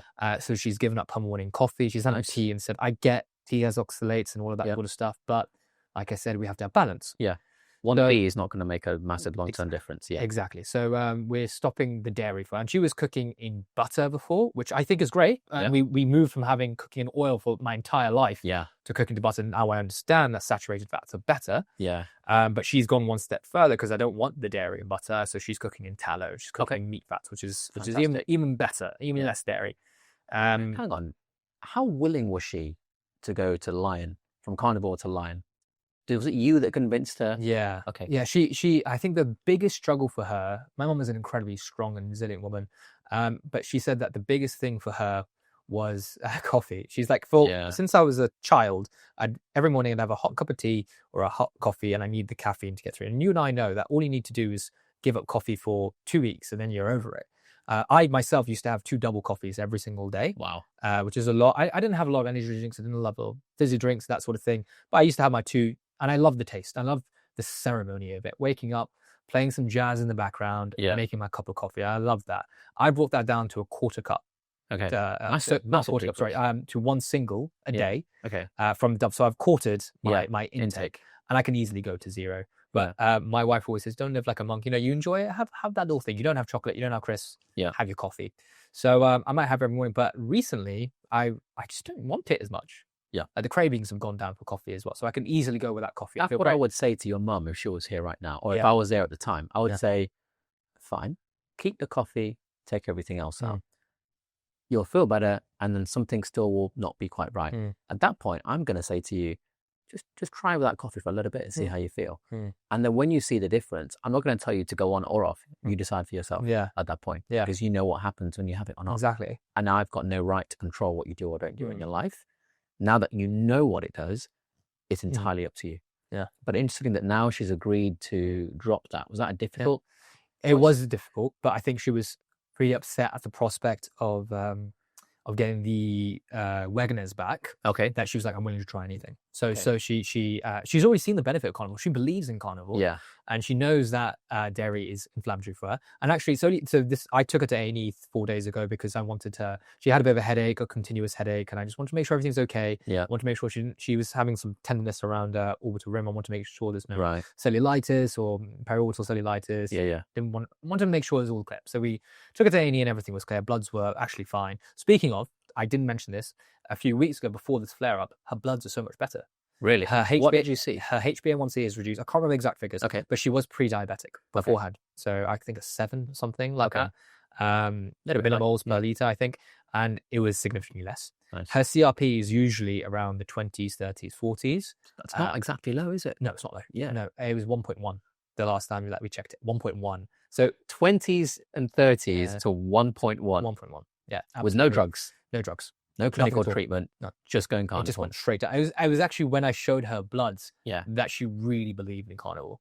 Before she would like, she understood the theory a little bit, and it was only when I showed her bloods that she was like, yeah, okay, this works. A couple of other things, like her liver function tests have always been high ever since she's put on the microfilament. Just one thing, for the viewer, CRP is like another way of, it's a proxy of trying to understand roughly how inflamed is this person in layman's terms. Yeah, C-reactive protein. Yeah, so it's actually quite a good measure. Her ESR, erythrocyte sedimentation rate, is also a measure of inflammation, but it's more to do with autoimmune.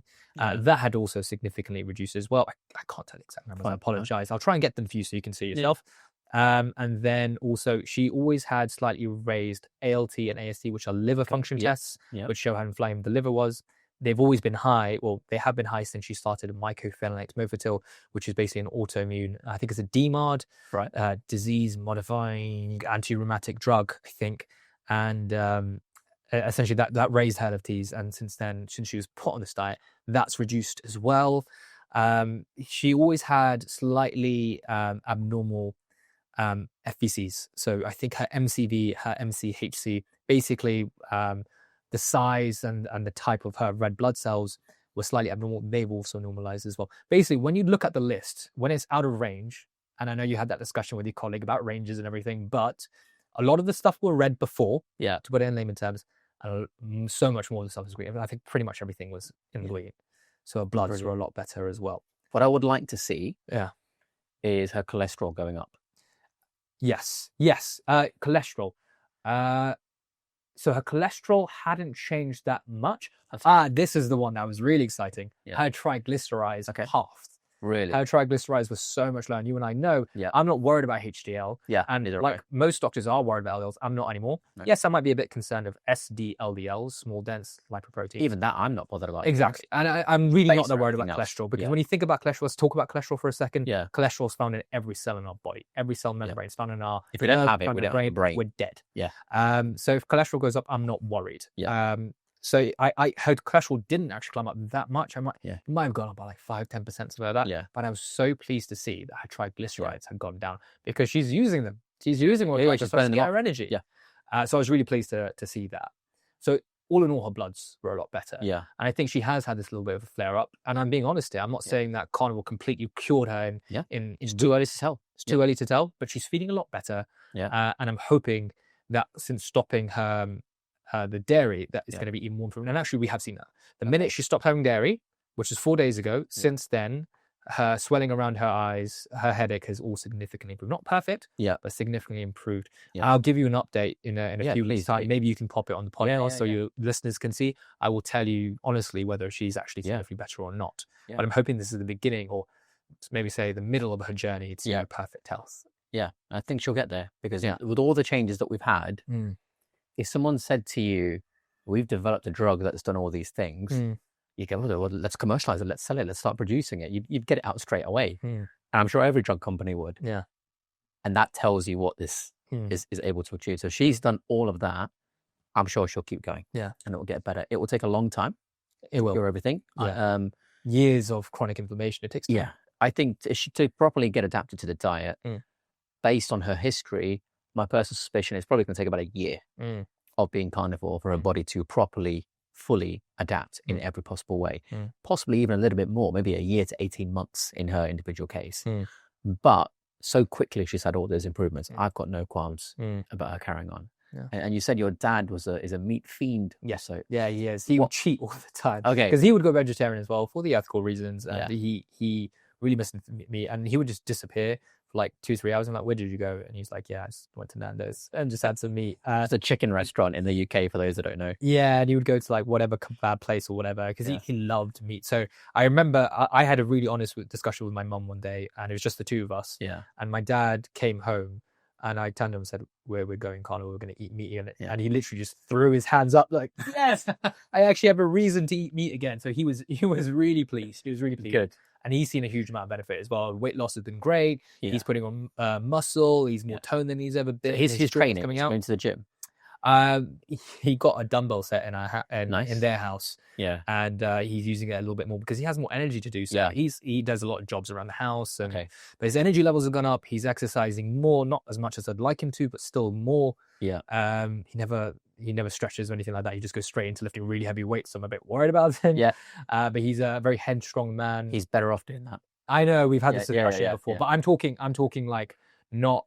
I agree that even though I'm not warming up anymore, I just do like squats. So if I'm going to be doing squats, but he just goes to like doing his max weight straight. Okay, that's the big no. That's the big no. I would never. What man listens to his son? But yeah, I saw that he's listened to me about Carnivore, which is very happy about. It wasn't that much of a convincing for him to do so.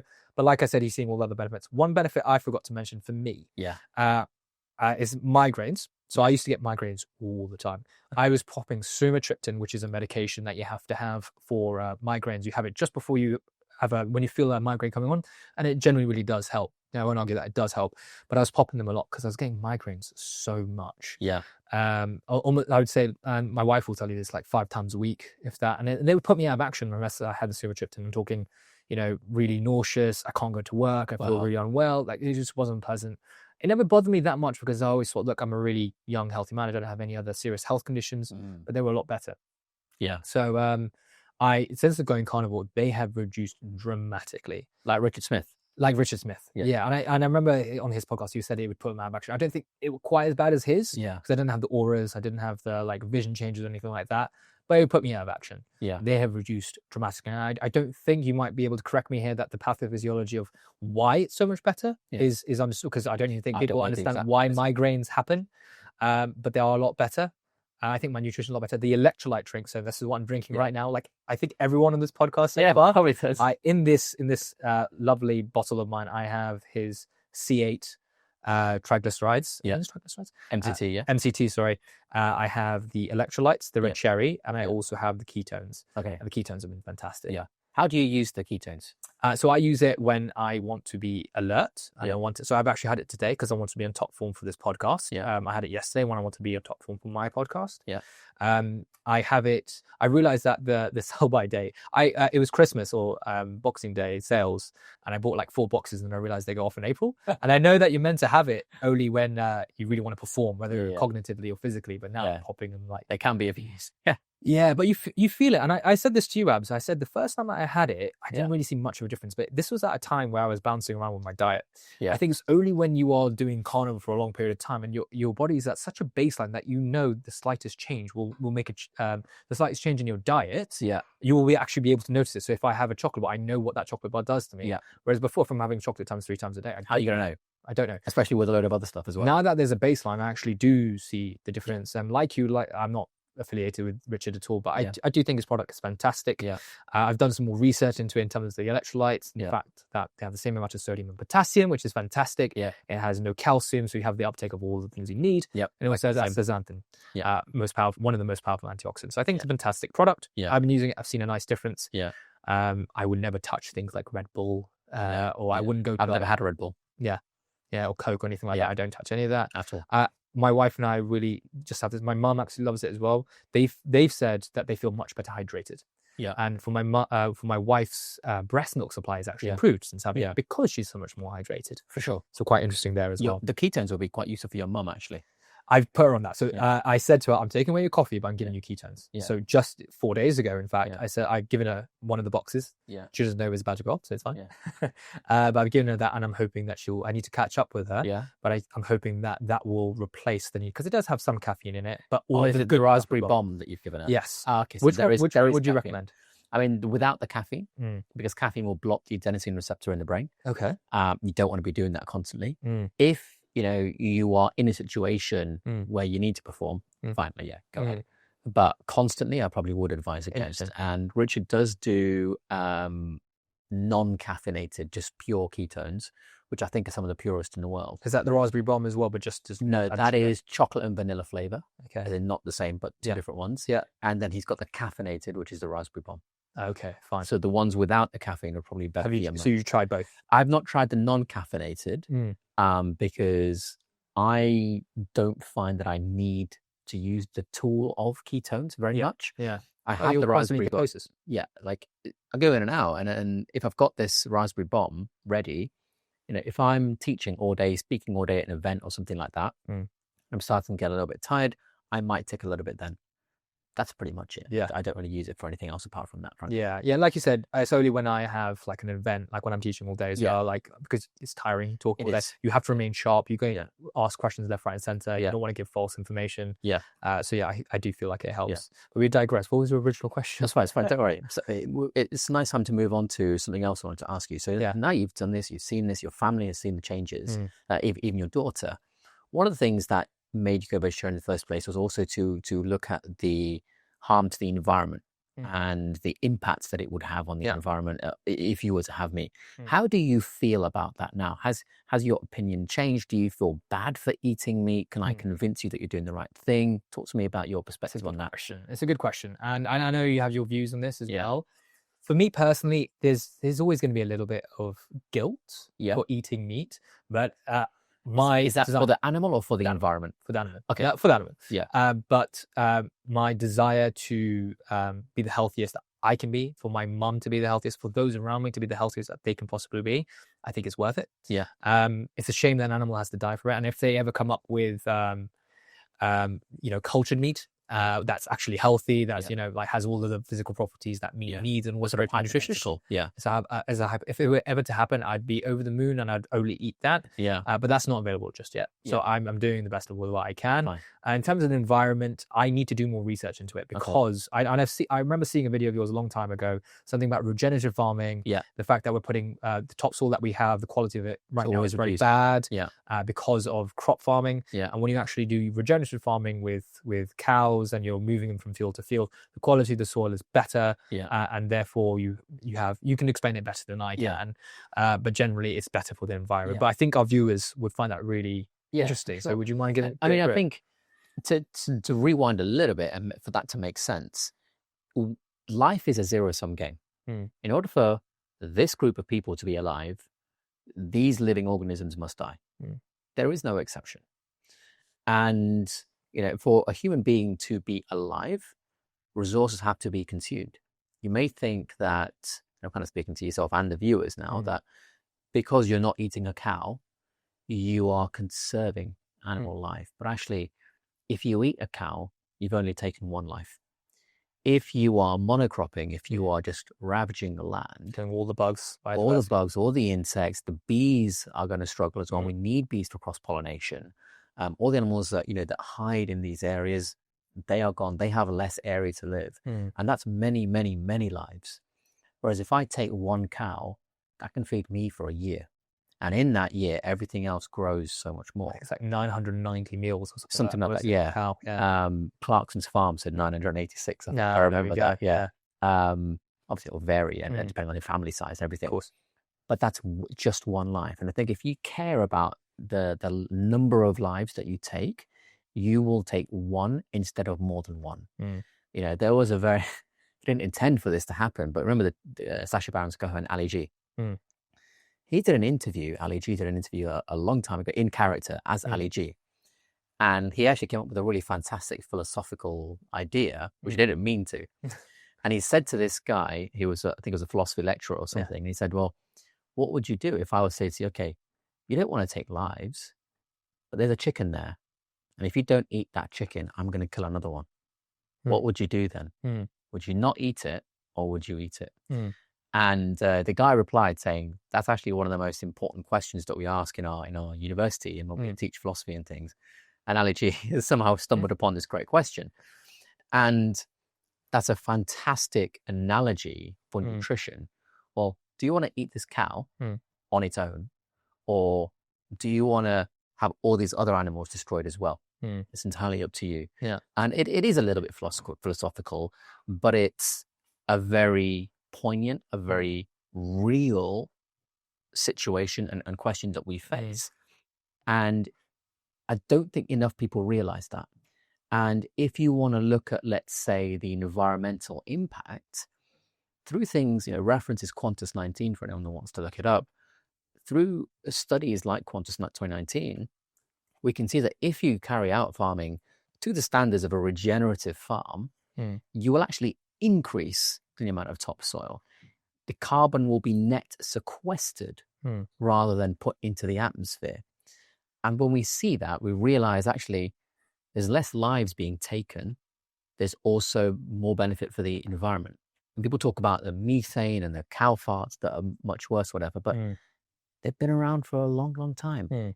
Even though there may not have been as many cows in the past because we're breeding them, but actually there's a cycle. The methane is put out of the cow. Methane is a single carbon atom with 4 hydrogens around the outside. It's an alkane, and that's a gas. It will go up, and it will be used to produce the carbon in the middle will be used to produce carbon dioxide. Okay, using the water in the clouds. That is then taken back in by the plants. The hydrogen goes and then forms water, and that will just fall down as rain, and then you just end up with this treadmill that goes round and round and round, like the nitrogen cycle as well. And when you see that cycle, you realize, well, there's no net increase or decrease. We only see the cow and we think, oh, it's just outputting. But we don't see the gas going back in until we think it's a one-way street. And people don't realize that methane cycle is in existence. Whereas fossil fuels, on the other hand, take millions of years to be produced underneath. Can I just interrupt you there for just a second? So with the carbon and the 4 hydrogens, does it just naturally dissipate? Does it naturally split up? There's a reaction. Yeah. Once it gets high up in the atmosphere, okay, under the right certain circumstances, the reaction will happen that it will then be used to produce CO2 and H2O. And the reason cold, is it the cold? What so needs the reaction? So you basically have to have the right conditions, and everything will come in, and it becomes what we call thermodynamically feasible. Once you have that, it's in a lower energetic state to be water and carbon dioxide than it is as methane, essentially. Okay. Yeah. So once that happens, then one falls down and one just diffuses everywhere. And when you see that go round and round and round, you realize, well, it's almost like a closed system. There's no net input or net output. It just does that. Whereas if you take the fossil fuels out from here, you burn them and they go up there. I'm sorry, but that is a net increase. You're just putting them up into the atmosphere like that all the time. They're not going back down because that takes millions of years. So the issue is that, not the animals which are producing methane that then does all this. And if you do it right, you actually sequester the carbon in the ground, and you take less lives if you do it correctly. And all of that is very, very sustainable. I mean, just with common sense, you can realize that's quite sustainable. But fossil fuels, even with common sense, you can realize actually that's not sustainable. And so I get the fossil fuel argument. I think everyone's in agreement. Get it. But in terms of the cows being responsible for destroying the earth, I don't think so. Personally, I'm not convinced. I am doing farming qualifications. I haven't really mentioned it on here yet, but I am doing them. Along with your 72 other qualifications. Yeah, exactly. Because I just hating. But I want to speak from experience. Yeah, it's all very well and good saying this is what the study says. Yeah, but Abs, have you actually put a shovel in the ground and worked your butt off and sweated from your brow all day? No, I haven't. But I'm going to. And I'm learning how to so that I can speak from experience. But the farmers I have spoken to, because I love speaking to farmers all the time, they all agree with me. They agree with every single thing. Because they see the quality of the soil day by day. Exactly. Yeah. And there's only so many harvests left in whichever country you're looking at. It may not be a dramatic number, but it's a fixed amount. If that's the topsoil that you need and it keeps going down, well, it's going to run out at some point. We have to look at levels of things like humus and mycorrhizal fungi in the soil to make sure it's good quality that we, eventually it's going to feed our children and their children as well. But the problem is people don't look at that entire cycle. People don't look at the net carbon in and carbon out, in my view anyway. And then they miss all these things. So I would say you don't need to feel guilty. I would say Ali G has asked you, eat this chicken or I'm going to kill another one. Yeah. You've eaten that chicken and you saved all the benefit from it. Yeah. And you saved all the others. So you are actually taking the least amount of life to sustain yourself, in my view, than someone who is destroying many, many more lives to create, one avocado on their doorstep. Yeah. Which obviously doesn't grow here. So it's, all the carbon just to transport it around. Yeah. But if you have a local butcher shop, which gets it from a farm, a mile away, what's the carbon there to drive the cow from the field to the butcher shop and then you to get to the butcher shop and then back again? That's tiny. There's much less carbon emission as well in the whole process. Do you think it's possible? So let's say we live in an ideal world, because you and I want every single person on this earth to be as healthy as possible. And we believe everyone should be carnivore. Yeah. Do you think it's possible to sustain the entire world from meat? Yes. You do. You've done research on that. I haven't done the research, but that was done by the Savory Institute. Yeah.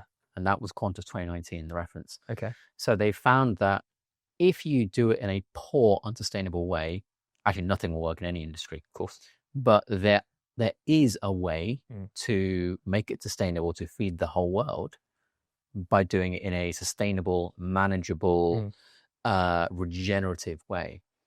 And what we also see, and this is very visible if any of you have seen the show Clarkson's Farm on Amazon Prime.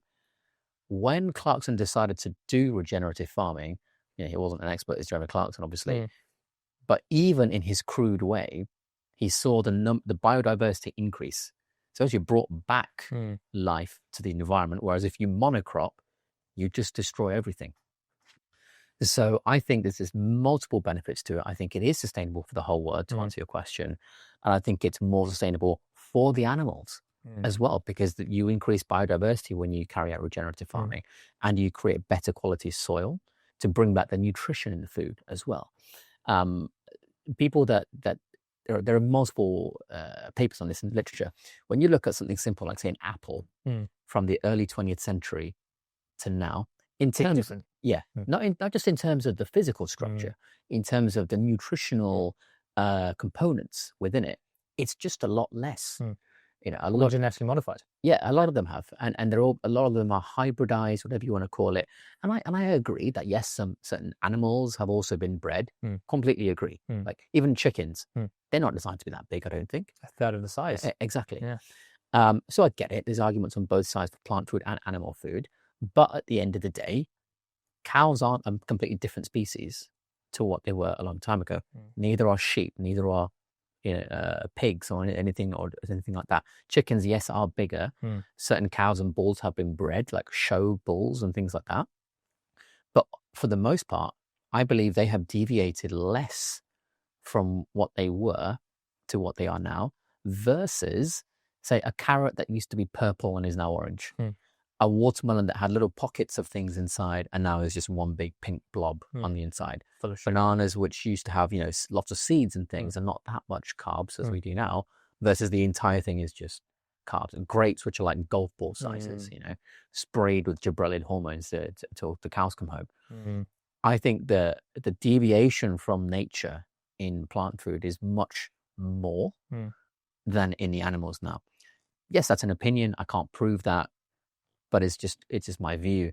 And you may think, yes, I'm biased because I eat this way, but those are my views before I started eating this way. And it's one of the reasons that I started doing it as well.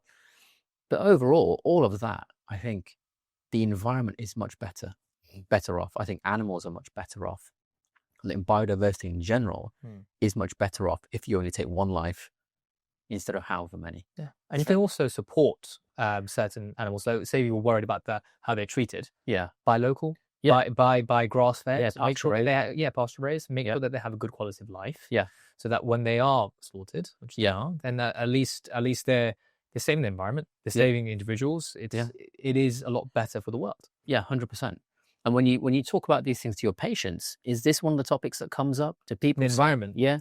I think more important than the environment is people's personal health. So when I say to them that I think I can reverse, I think you can reverse, which is the really wonderful thing about what we're doing, because we're not claiming that we're doing they're doing all the work. And we don't make money by saying to a patient, I can improve your skin. You don't need to pay hundreds or thousands of pounds with me to improve your skin. You can just change your diet and your skin will change. But as well as your skin will change, your hair would change, your energy levels, everything. Been through all of the benefits that they will really improve. So I think it's always the way to go. Okay. And what have been the biggest pushbacks when you're trying to convince people? Good question. You must have your vegetables. They don't believe. Okay. You must have your vegetables. You must have your greens. I've had a thought the other day. Do you remember the first time you tried broccoli when you were a kid? Disgusting. Yeah. Like, no one said, I've met vegetarians. I met one the other day who said, I really like the taste of broccoli. Liar. Yeah. And I feel like, is that intuitive? Is it intuitive that my baby tried steak for the first time? I think I might have mentioned it. Yeah. She loved it. Her face lit up. Yeah. When she tries broccoli, it's not that she hates it or something, but you can see the difference. Yeah. And when I taste broccoli, when I remember being a 4 or 5 year old, I hated it. And is that your body telling you this plant is actually trying to kill you because it has no other way to kill you, because it doesn't have legs, it doesn't have claws, it can't run away from you, it can't kill you. So what's its defense mechanism? Yeah. Is it releasing chemicals that actually slowly poison you? Which we now know is the case. Yeah. Whenever someone tells me the vegetable argument, I tell them that. I tell them also that plants have anti-nutrients in it, like phytic acid, like lectins, which actually bind to the microvilli in your gut and actually prevent you from uptaking the actual nutrients that you need. Yeah. And then you go into the whole fiber argument, where we looked at the WHO study that you actually sent me, where it shows people with high fiber, average diet, low fiber, zero fiber. That wasn't WHO. That was Ho 2012. Yeah. And you would see the difference, and it's insane. Like people with zero fiber diet would have no bloating, no anal pain, no hemorrhoids, no abdominal pain, nothing like that. It would all be completely clear. Everything zeroed. And then it's just like, how do people still believe that fibers? It's because it's the dogma. Yeah. And you saw that in your daughter. You took the fiber out. I took the fiber out, and then she was opening her bowels a little bit more frequently. Yeah. You see it in yourself, and when you see it in yourself, you're like, okay, this makes sense. Too often, I was told vegetarian will solve everything, but again, I was like, well, I'm eating what I'm supposed to be eating. I'm eating vegetarian. Why am I having these minor? Why am I having bloating or stuff? Exactly. Surely, being bloated is not a normal state. Why would our caveman ancestors have been bloated? Yeah, and then there's the whole caveman argument. Yeah, of course, as well. Like, and that made sense to me as well. That this whole thing of eating multiple times a day. Yeah. You don't need to. Like with cavemen, they used to have to hunt all day. While they're hunting all day and they're in a fasting period, then they're releasing ketones, they're increasing their brain-derived neurotrophic factor, they're thinking faster, their muscles are acting more efficiently, they can hunt, they can run, they can get their prey. And then once they finally eat, they can eat a large volume of it. They can eat. This is why carnivores eat once a day, but they have like a kilo of meat. Yeah. When you told me you eat a kilo of meat, I thought you were a lunatic. But actually, now I'm doing a very similar thing. Yeah. And I don't need to eat for the rest of the day. And that, and again, this brings me back to my point that some people say carnivore is restricted. Yeah. I say not. I say that I only have to shop like 4 times, twice a week. If that, I can bulk buy, but I like having my stuff fresh. Yeah. And I spend 10 minutes in the kitchen. Yeah. I chuck some butter in a pan. I fry my steak. I'm done. It's so much more efficient than being 3 times, making my breakfast, my lunch, my dinner, taking the time to make all of the vegetarian or the carb heavy foods, then cleaning up. I actually have more time. It is more freeing. You're actually better off at work. I'm actually better off at work. Yeah, exactly. And about the money aspect. Yeah. Because people always ask me, that's another thing that people are concerned about, because they know that you go to a restaurant and they have steak, and a steak's like 40 quid. Yeah. Or you're buying steak yourself, and each steak goes for maybe about 8 to 12 pounds, depending on which cut you're getting. And that's more expensive. Yes, it can be. But I went to my local butcher and actually made a deal with him. Yeah. And I said, look, I want to buy an entire lamb. Yeah. And he just gave it to me, and then I can just pop it in my freezer, and I can feed my family for a month or however long. Yeah. Based on that. And it's so much cheaper than me going and spending 4 quid on a coffee. Yeah. And 20 quid on a random meal from McDonald's or whatever. Like it was actually more because I was eating more. Yeah. Or more with more frequency, a higher frequency throughout the day, rather than just eating once a day. Yeah. And feeling great in between as well. Yeah. So I would argue it's cheaper. Much cheaper. Yeah. Yeah. It's like people might say, oh, you buy a bag of fruit, it's cheaper. Yeah, but if you buy an individual piece of fruit, it's obviously going to be expensive. If you buy an individual steak, it's obviously going to be expensive. Yeah. You bulk buy. Yeah. There's nothing where you're not going to get it cheaper when you buy in bulk. What is your opinions, actually? This is something I wanted to discuss with you. Yeah. Well, what are your opinions on freezing meat? Do you remove any of the nutrients? Is it for any reason less? I personally don't, because I don't cook. Yeah, you don't. Yeah. You eat that every single day. Yeah.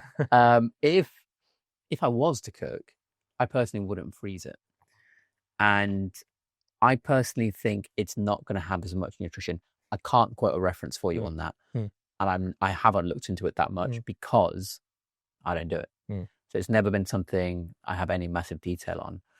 But I would guess, it's only a guess, you're probably going to have slightly less nutrition, but you'll still be better off than eating everything else, in my view. Another thing you can do is actually get a dry ager. Just dry age the meat if you're buying a load of beef. Okay. And it'll just taste much nicer when you have it later. Talk me through the dry aging. I'm not familiar with it. What's the process? I mean, when you go to like a fancy restaurant and they've got the meat hung up in like what looks like a fridge, but there's nothing else in it. It's just very, very dry in there. There's no moisture. So that is the meat just hanging. And it's like a wine that becomes better and better over time. Apparently, I don't drink, but well, that's why they say dry aged steak and stuff like that. Yeah. Exactly. I've seen it on packets and seen. Yeah. So if you were to get, a good quality steak from your butcher and just keep it at home, not in the fridge, but in when you're dry aging it, you're not doing anything different, but it's just tastier when you get to it. Okay, so I feel like most people would ask the question: if I'm hanging my steak out to dry it, is it not in danger of going off? No. Why is that? Because you're dry aging it, as opposed to, well, you need moisture for the bacteria to grow, right? Okay, so where can I create a dry environment then? That I'm not an expert on. Yeah, but I suspect I could be completely wrong on this. Someone comment below if you know how to do this. But I think there's things where you specifically buy to dry age, where it takes the moisture out. Yeah, and it's just completely dry on the inside, so the meat can't go off. But isn't that? But you say that makes it nice. I would have thought that having more moisture would make it perhaps more tender, or. But then you got bacteria as well. Yeah. So when you dry age it and then cook it in the fat, it's amazing, absolutely amazing. Like the other day, I had 6-month aged sliced beef. It's like a bresaola. I probably pronounced it wrong. Oh, I'm getting hungry just thinking about it. What's that? Well, we need to get to the restaurant after this. Yeah. But I think if you have the ability to do that, go for it. Because if that's all you're eating now, you might as well invest in one of those. Yeah. Because you're not using your fridge very much. Yeah. I'm not. I bought a separate fridge for my house, thinking that I was going to use it. It's just meat. There's nothing in there. And then I agreed that it just makes more sense to me that food will be more fresh if I don't freeze it. And I want to have it like that. Yeah. But then I feel like I rely on places like supermarkets a bit too much, which I know there's an alternative. The meat quality is not so good. And then of course I can just go to my butcher every day, which I'm trying to do more. I mean, what you can also do is buy from a regenerative farm. They'll deliver. Yeah, and that is expensive. Is it? Okay. It is expensive to go from regenerative farming because and if you want, it only makes sense to bulk buy, and then for the average person, you are going to be freezing them rather than dry aging it because who has time to do all of that sort of stuff? The average person, you have to think about the average consumer. Here. Do they have time to invest and learn about dry aging, or are they going to chuck something in the freezer? And if they're chucking in the freezer, then it'll become more expensive. But undoubtedly, it's still cheaper than the money that I used to spend eating crappy lunches every single day. Whenever I'm out teaching all day or seeing my patients. And coffee is £4 nowadays. It's £4. It's a ridiculous amount. And there's all these little hits that you feel like you need to get you through the day. And now I just sit there serenely and calmly, and I think my mind's quietened down as well. Like I was always a pretty peaceful person, but I definitely think that I am calmer. I am more reserved. I can think about situations less rather than reacting to them. And I do agree that and I've heard this from a lot of people. I was fortunate enough never to experience any form of anxiety or depression, but I can see how your diet will help you with that based on how I've become slightly more calm, slightly more serene.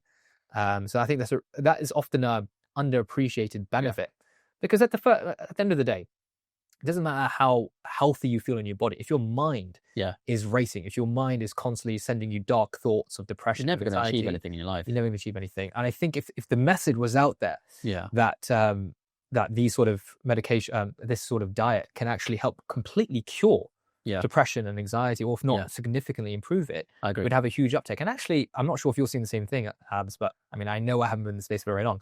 It's definitely been gaining popularity. Yeah, when I speak about it, people have heard about it. So I know I said that people were repulsed by the idea at the start, but actually there's a fair few people who are like, oh, yeah, I heard about that. Veganism is becoming less and less and popular. We're now recording this sort of almost mid-February. Apparently the January just gone had the least amount of people doing veganuary ever. I don't know where they got the stats for that from, but I read it in some newspaper. If that's true, I mean, I'm not surprised because people like yourself have tried it and they feel terrible and they don't want to do it anymore. And it's turning into a fad that came and went. To be fair, I was only vegan for a month, but then I was vegetarian and I didn't feel that great, but carnivore was simply better. So I don't imagine that I'd be feeling a lot better. It just wasn't, for me personally, it wasn't sustainable to be vegan because I wanted to get some enjoyment out of my food. And like I said, it's easier for me to be carnivore than it was vegan. But then you have cases like my wife where she seems to miss the carbs and everything, but she hasn't committed to it as much as I have. And I feel like once her gut bacteria are more used to protein, I keep telling her that if you just carry on with it, then you won't miss the sugar. You won't miss the carbs. You won't want it. Now I look at, and it's funny, whenever I go to a supermarket or something, I see all the stuff that people put in their trolley. I do. And it's just in my head, and it's like, I wish you knew. You're addicted. Yeah. They've got you. I was there as well. And that's why when I talk to people who are very adamant that they need to eat the vegetables, I get it. Yeah. Because I was exactly the same. I said the same thing to you, Abs. I was like, how can you only eat meat? Yeah. But it's only when you do the research. And if you have an investment in yourself, if you have an investment in how healthy you are and how healthy your family is, and actually do the research, most people come to the same conclusion. It is exactly why you have so many vegans go carnivore. But you never see them around. You never have a carnivore going vegan. Yeah. Which is really interesting. I'll be intrigued to know if you ever I'm still looking. You're still looking. I'm still looking. Yeah. In terms of the mutual friends that we have, amongst the mutual friends who are pretty much all medical professionals of various degrees, doctors, dentists, nurses, pharmacists, whatever, what has their reaction been like? And feel free to drop names. No, I won't. I won't put them through that. But actually, they are significantly more interested because you came along. So our circle is dermomedical, one of the training schools that we were at. Yeah. And you came along and you were shouting about carnivore, and everyone probably behind your back was saying that I'm a lunatic. Yeah. I mean, you would do really good lectures in terms of Sunekos, and they're like, okay, this guy has some sense of knowledge, and then you would say things like spinach gives you cancer, which is a triggering word, and I bet you do that by purpose. Which technically I did not say that, for the record. He's exaggerating. But you would say these really extreme things that are completely against everything. Yeah. I've always thought of myself to be quite open-minded, which is why I thought I'd try it and see how it goes. Yeah. Every single lunchtime, people are asking me about it and talking to me about it, and I can see them thinking, okay, maybe there's something here. Maybe there's something there. There's two people that are doing it and they're feeling much better. And we have other friends who are literally talking to us about it. And they're doing like maybe a week of carnivore. Yeah. And they're seeing the benefit. Yeah. I think it's only going to become more and more popular. When people see how people are telling me that I'm not even seeing arrogant, but they're telling me that I look great. Yeah. They're telling me that I've lost fat around my face. My body is looking a lot better. My skin's looking better. And people can see that and they think, okay, the only difference that he's made, he has an 8-month-old child. Yeah. So he's clearly not sleeping very well, but actually he looks better than ever. So why is that? Yeah. And I think there's something to say of how you feel on the day. Like a lot of people say you need to invest in these things and over time, if you keep doing the skin booster, your skin will look better.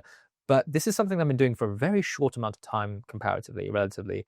And I've seen the benefit of it. Yeah. And when other people see that, they get excited because ultimately we're all on this journey of trying to better ourselves. Yeah. And if they can do that through a small dietary change, whether it's a vegan going to vegetarian, or a vegetarian going to eat meat some of the time, or someone who eats meat to eating meat all the time. If you're making that improvement and you're seeing the difference, you're only going to continue that journey. Because I literally did vegan to carnivore. And now you've gone the other end of the spectrum. You've gone through pretty much all the steps in between. Yeah, I've gone through all of it. And having gone through it all, I think yours is a fantastic perspective to have. Yeah.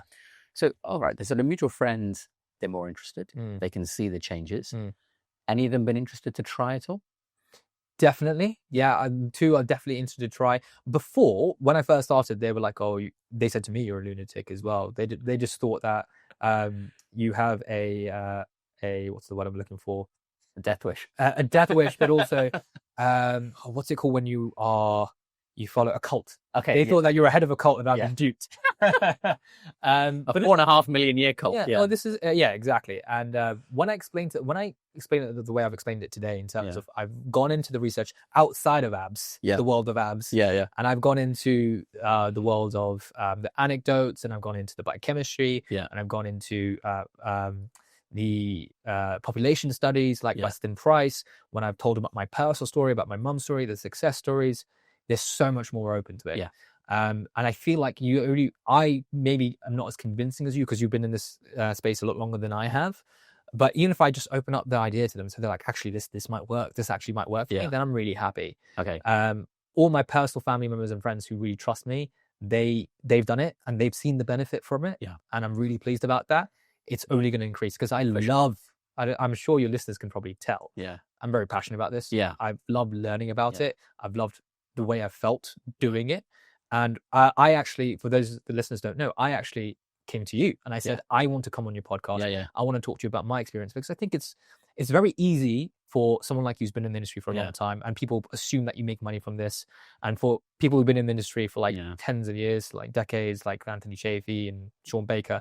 But it's really interesting to hear someone who's done the transition, who's fresh into it, and get honest perspective. Now, I haven't said it's all roses. And with your background, with a medical background. With a medical background as well. So that's why I approached you, because I wanted to get the word out there. And hopefully this reaches as many people as possible. Same. And if I help one person even consider the idea of going on carnivore, or even going, like I said, vegetarian to eat meat, and they can have a better quality of life, then this is what we've done is really important. I mean, I think there's something else going on. I think, you've improved, your family and friends have improved, but there's something else, which is, we're healthcare professionals. Yes, we've got a personal benefit, but through getting that personal benefit and all the research that we've done, like the book that we've mentioned and understanding Weston Price's work, our medical work is now going to completely change. If a patient sits in front of us with diabetes, the old version of us would have gone, here's some metformin, do something stupid and that'll be my treatment plan. Now we're looking and thinking, I can get you out of a diabetic zone without using any drugs.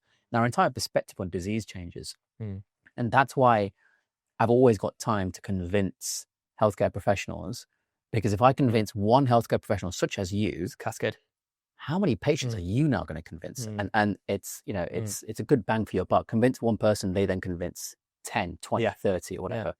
So I think that's why I was so available to you to help you, because I know it would help so many other people.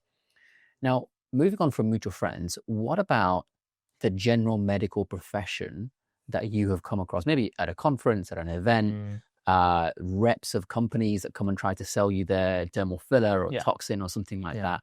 What of those sort of fresh-faced people? The people who have no sort of background in carnivorism, you've probably seen this as well. They will never listen.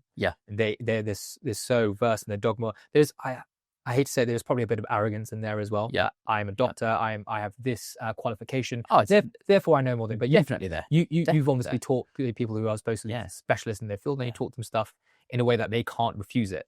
I wouldn't say I'm at that stage yet, which is why I wouldn't necessarily go into a. For me, it's for the people who are willing to listen, willing to be open-minded. But if I have someone who has a really big qualification and a consultant or whatever, and they really believe in it, they're not going to listen to me. Perhaps when I have more experience in it, perhaps when I have more data, perhaps when I can literally spout studies like you do off the top of your head, maybe I'll give it a go. But for me, I'd rather not take the headache of trying to convince this person and create some sort of animosity. You do get that, don't you? You get an animosity. Oh, people get angry because it's an ego thing that comes across. It is. Absolutely it was. And like I said, when you first told me about it, I did think you were an idiot. I did. Everyone knows. I'm used to that. Exactly. But you know your knowledge, you know what you're doing, you know that it's helpful for so many people. And that's why I think podcasts like these are so important. So to get the information out there so that people can question the dogma, so that people can say, that doesn't feel right. I'm eating the well-balanced diet. Why have I got hypertension, diabetes, all these other conditions? Why do I have that? Why is it that disease is worse now than it was before? Surely with all of these medical advances that we're so proud of, obviously people are living longer because we have living longer with more problems. Exactly. But it's also like we're living longer because we've solved other issues, like we have heated homes, we have antibiotics. But the degenerative diseases, they've gone up massively, hugely. And it's only when you do things like carnivore that you actually start to see that go down. And that's a manageable thing to see. It really is. And I think part of the reason, what the organization that I used to work at, which you're still working at, part of the reason people, they may have thought I probably did think I was an idiot like you did, but then the reason people started to listen, I think, is because I was then teaching internally within the organization for things like dermatology and things like that, even though I'm not a dermatologist. And I know there was backlash because who the hell is this guy teaching about skin? He's not qualified in skin. But then when I started teaching, they shut up because I knew my stuff. And again, they couldn't refuse anything I was saying because my knowledge is far deeper than theirs. When they saw that, that's when I think, like you said, they thought maybe the other stuff he said wasn't that extreme because he knows this to an extremely deep level. The problem with all of that, you can't do that in a conversation. And this, I think, is why carnivore has been so slow as an uptake, because think about all the things you said in the research. Think about all that I had to do to convince everyone in that company that this is something you have to look at. I had to do lectures and teaching to a ridiculously deep, well, it wasn't actually that deep, but deep for them in terms of biochemistry. And then they understood it. Someone says, what's your diet? You can't compress all of that into this. And my view is that's why it's been very, very slow. Now, if you had another medical professional who's willing to sit with you and actually give you the time, I'm curious, as someone who's fresh into it, who's seen all the positives in yourself and your friends and family, what arguments would you make to any medical professional watching this who is going to give you the time to convince them that what you're saying is worth doing and why a balanced diet that they think is actually terrible? Okay. One of the first questions that I would always ask is, can you think, you know what I'm going to say. Yeah, I know. I know exactly what you're going to say. Can you think of one species existing now or existing before that when had the choice has a balanced diet? Yeah. The reality is that every single species is designed to eat a species appropriate diet. You don't get lions saying, I'm going to have a salad today. Yeah. And then the second question I normally get is, well, what about gorillas? Yeah. What about cows? Well, you and I have discussed that cows have 3 stomachs, which allows them to digest 4 stomachs, which allows them to digest the grass that they're eating in order to extract the protein, and to ferment it. So we're all biologically different. Like gorillas used to have the cecum, which we no longer have. We have our appendix, which is useless, which is why when you have appendicitis, they take it out. These animals were designed to eat those products, and that's why they flourished on it. It was only when the primates came down from the trees, started eating animal fats, that their brains were able to develop enough in order to develop skills like being social and using intelligence and intelligence, hunting, IQ and knowledge and all of that sort of stuff. So when I ask them that, they're usually stumped. Yeah. And I think, okay, so that's the first step. Yeah. And then I just talk about, I think personal experience is really powerful. Yeah. And I tell them exactly what I've gone through, what my mum's gone through, all of that sort of stuff. Following that, I would direct them to things, to resources, because I don't think it's hard to put, like you said, put all of that knowledge in one sentence. It's impossible. 1 hour or 1.5 hours. Yeah. So I direct them to good resources like Western Price, like your YouTube channel, like other people's YouTube channels, so they can learn more. I would ask them the question why there's more degenerative diseases than ever before, despite following a balanced diet. And then I suppose the last thing what I would do, obviously I might go into a little bit of the biochemistry with the Randall cycle and everything. Probably not as much, maybe with a medical professional, but with most people I don't tend to do that. And finally, I would just ask them to try it. Yeah. I would just say, just see how you feel. Like, just have 2 steaks, because I don't think I've ever in my life before going carnivore ever had just meat in my plate and nothing else, because it feels so strange. Just even to look at it. It just feels really strange. Yeah. But once you actually do it, I was like, just see how you feel. Yeah. I say that with a little smile on my face. Just see how you feel. Have 2 steaks, and then make sure you don't have anything around it, and see how you feel full. Yeah. But you don't feel stuffed. Yeah. And you don't have bloated, and your stomach's absolutely fine. I caveat that of course, if you're a vegetarian, it's going to be tough for you. Very tough. And if you have basically no meat, if you're ethically against it, then you might have a bit of a transition phase where your body's like, why am I having so much protein? Yeah. But for most people who do eat both, Yeah. they're perfectly capable of just having 2 steaks by itself and seeing the difference themselves. Yeah. And if they feel better, then they usually is one step closer.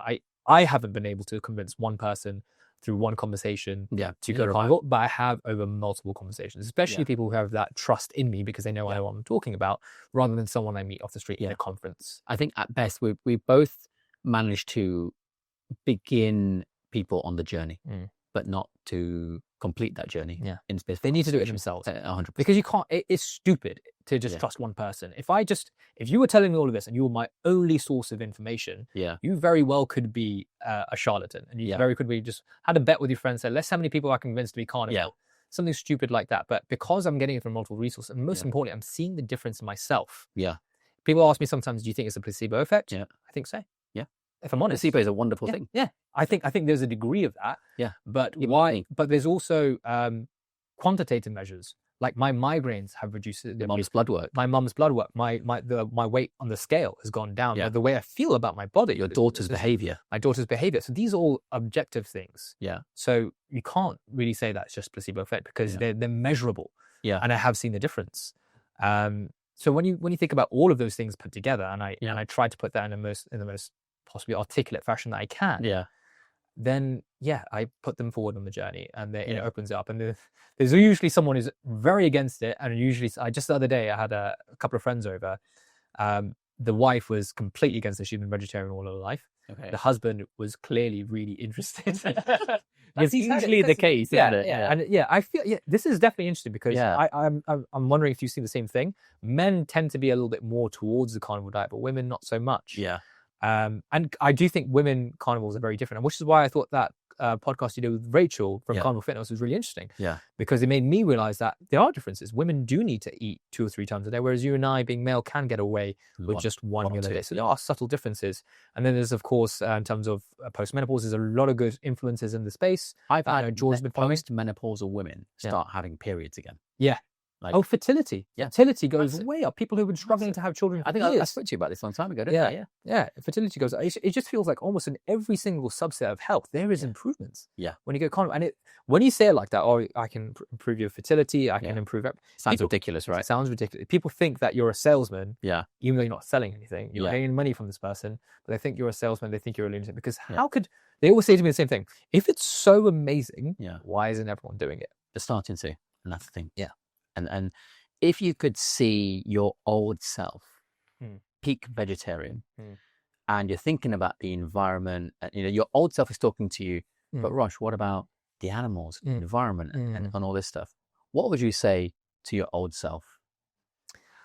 Be open-minded. Okay. Because you have to be open-minded about it, because there's a real possibility that I could have been so convinced by all the prior data that I've read or seen.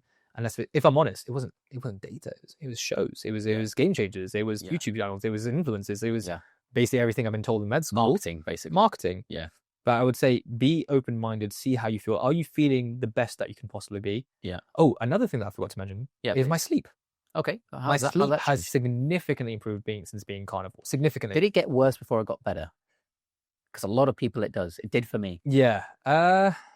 Difficult to tell because I also have a young daughter. Oh, okay, fine. And then so my sleep schedule has already been slightly changed. I don't want to take any credit from my wife. My wife does most of the work in terms of nights. Isla's almost 6 weeks of respite apart from the food during the day, and that's the only thing that settles her down. So my wife does do the lines work, but I am affected. Yeah. And my sleep, I can measure it through my ring, my Oura ring, which I think is a fantastic tool. I would advise anyone not necessarily to get an Oura ring, any sort of wearable, something to track. That'll help track their sleep. It's just another piece of data that shows you're on the right path. Yeah. My scores were like 70s, 80s, so I was slept reasonably well. I have 90s all the time now. Same. All the time. Because, and I think that boils down to a couple of reasons. First of all, I'm not having sugar or carbs. Every night I would have a hot chocolate or I have a chocolate bar or I'd have that sort of thing. It's just normal practice. Every dentist nightmare. Yeah, exactly. yeah. And my wife and I would always open a bag of sweets and I'd have all the sugar, which is obviously a stimulant. Yeah. Or I might have a glass of alcohol. I know I don't drink alcohol very often, but whenever I did, that would affect my sleep as well. Yeah. And going into the longevity space, which is effectively what we're doing, we're talking about longevity. This entire conversation is about longevity. Side effects. You have to prioritize sleep. And since being carnivore, because I'm not having sugar and carbs, my mind is not stimulated. Because I'm doing other measures like wearing red glasses in order to block out the blue UV light, like trying to eat my last meal at 6 so my heart's not pumping really hard to send all the blood to the digestive system. Of course, what I'm learning is when you feel hungry, just eat as long as you're eating the right thing. I eat. So sleep is a lot better as well. But to answer your question, in terms of what I would say to my vegetarian self. In terms of the environment. In terms of the environment. Well, based on what you said, I need to do, like I said, although I trust you very much, I need to go out there and do my own research and actually see if what you're saying is true. It makes sense. Yeah. And I know you know your stuff in terms of chemistry. Yeah. It's also quite difficult to find clear answers because every time you Google it, you're going to be like, yes. If you go on AI, for example, AI will can't trust. It'll take it from data from the game changers and say this particular study won't give you any of the background of the study. Yeah, it won't tell you how good the quality of the study is. Yeah, and that's the issue. So in terms of the environment, I'm not going to say anything about that at the moment because I don't feel confident in my knowledge in that. Fair enough. But what I do feel confident on is that you can help your mum. Yeah. You can help your wife. You can make sure that Isla, my daughter, has the best possible start in life. Yeah. And you can feel the best you have in years. You can get that 32-inch waistline again. You can get the definition back again. Yeah. You can have all of these benefits. Yeah. Just eat meat. Yeah. And is it anything at all about this transition that you regret at all? I have to really think about that. Yeah. I mean, the fact that you have to think about it is an answer. Yeah, it's a good sign, isn't it? Yeah. Nothing's coming to mind. No. I even think the times that I cheated and had carbs and had sugar were actually a lesson. It's a lesson, exactly that. It was actually really good for me to see how it feels. Yeah. Every time I go back to sugar or a carb, I notice how I feel like, wow, I really don't want this. And it means that I want to do it less next time because I know how it makes me feel. Yeah. And I'm more repulsed by it. Yeah. Don't get me wrong. Like when I see like my favorite food, my favorite chocolate bar or something like that, Yeah. there is still a longing for it, but Yeah. it is like 70, 80, 90% less. Yeah. Let's say 80% less of what it was before. And I know how it makes me feel. Yeah. And I know the more I do carnivore, because I've been doing it for relatively short periods, and there have been times where I've had carbon sugar during it. Yeah. But I'm thankful. So I was going to say one of my mistakes is I wish I just went carnivore properly and doing it really effectively. No, because you're happy. I'm happy, and I learned from every single one of those mistakes. I just don't want to do it. Yeah. And Anthony Chaffee said something really good. He said that a lot of his patients would often fall off the wagon and they're like, right, that's it. I'm done. I can't do carnivore. It's too much for me. Yeah. No, you just get right back on the wagon and you keep going. Yeah. Because you'll see the benefits within, if not that day, you'll see it within the next couple of days. And you keep going, you'll keep seeing that benefit. Yeah. So have I seen any negative side effects of it? Do I regret it at all? Honest answer. If I really think about it, no. Not, okay. I generally can't think of anything. And in terms of your patients that you've convinced to go in this direction, what kind of feedback have you had? What kind of stories have you had? Like I'm sure you know this. It's always the weight loss. Okay. And it's a shame because people, I think, unfortunately, more so for women than men, a lot of self-worth is tied to the scales, which is sad. I also tell them that, you may not necessarily lose that much weight on carnivore because often you're putting on, if they're exercising at the same time, they're putting on muscle and losing fat, and obviously muscle is heavier than fat. Yeah. And therefore they don't have that relationship with the scales. And I've said that to my wife as well. I've said, don't have this relationship with the scales, because if you don't lose that much fat, agree more. But you're looking better, you're feeling better. Yeah. Like I said, a better marker is just measure the size of your waist. Just look at yourself in the mirror. Look yourself in the mirror, take pictures. That's what you need. And see the difference, because I think there is this tie to scales. But for the majority of my patients, the reason that you kind of, I'm not going to say ensnare them or get them in, most of the time, unfortunately, it's about weight loss. Yeah. And don't get me wrong, weight loss can be a great indicator. It can be a great tool to use. It's only when they start seeing all these other things that they never thought they could cure, like the really irregular periods, like the migraines, like the depression, like the anxiety. And none of my patients have, because I haven't talked to that many, I haven't converted that many yet, because I'm only fairly new in the space. Yeah. And I didn't want to just launch right in and be like, carnivore. Yeah. When I'm relatively like new. Me. Because I wanted to learn about it a bit more, have the confidence in myself, because I think it would be unwise for me to sell something, not sell it, but to educate people on something that I'm still discovering. So yes, I start the conversation, I talk to them about my benefit, but I say to them at the end of the conversation, I was like, let me see how I do. Yeah. Let me see how I do. And if I'm feeling better in 3 months' time, this is when I was a month in. Okay. I'll tell you about it. We can have a discussion more about it. And I can educate you more about it. Yeah. So that you know more, and I can send you to the right resources. Yeah. Because resources are really important. Yeah. It's all well and good having a doctor in front of you shouting all of this information at you. Yeah. You can't retain it. No. It's impossible. Especially the layperson. You can't retain it. Like every time you go to a GP appointment, they shout all these words at you, and you just like you just have more questions than answers by the end. Yeah. And you have like, what the hell was that about? But if you point them in the right direction where they can educate themselves, they can pause and rewind. They can really understand and grasp the concepts. Yeah. Rather than me just saying a whole bunch of words at them. Yeah, 100%. And I think another thing I wanted to ask you about is, I know we mentioned this earlier, it's obviously not really related to carnivore, but it's on the topic of the patients that you see. I know that you have also started using the testosterone propionate cream, which I've started using as well. The 6-month update video is it will be up by the time this goes out. Excellent. But I want your opinion. You're using it on your patients. Tell people what you've seen clinically. If I'm honest, and like I said, I'm never going to oversell anything that I'm not, because my patients have only been in it for 1 or 2 months. Oh, okay. So not very long. Fine. It's not been very long. Yeah. So I'm not going to say, this is wonderful medication. Yeah. The study, which if people haven't seen the episode, I implore you, go and look at Abs's video. Really interesting. I think what really convinced me was the quality of the study. You go through that in massive sample size. Massive sample size. Patients up to the age of, 88? 88, 5 years study. Skin biopsies being done before and afterwards is completely convincing, and it's refreshing. Yeah. Because you see the studies done by L'Oreal, and I'm not going to use, I shouldn't use any names. Oh, you forget I said L'Oreal.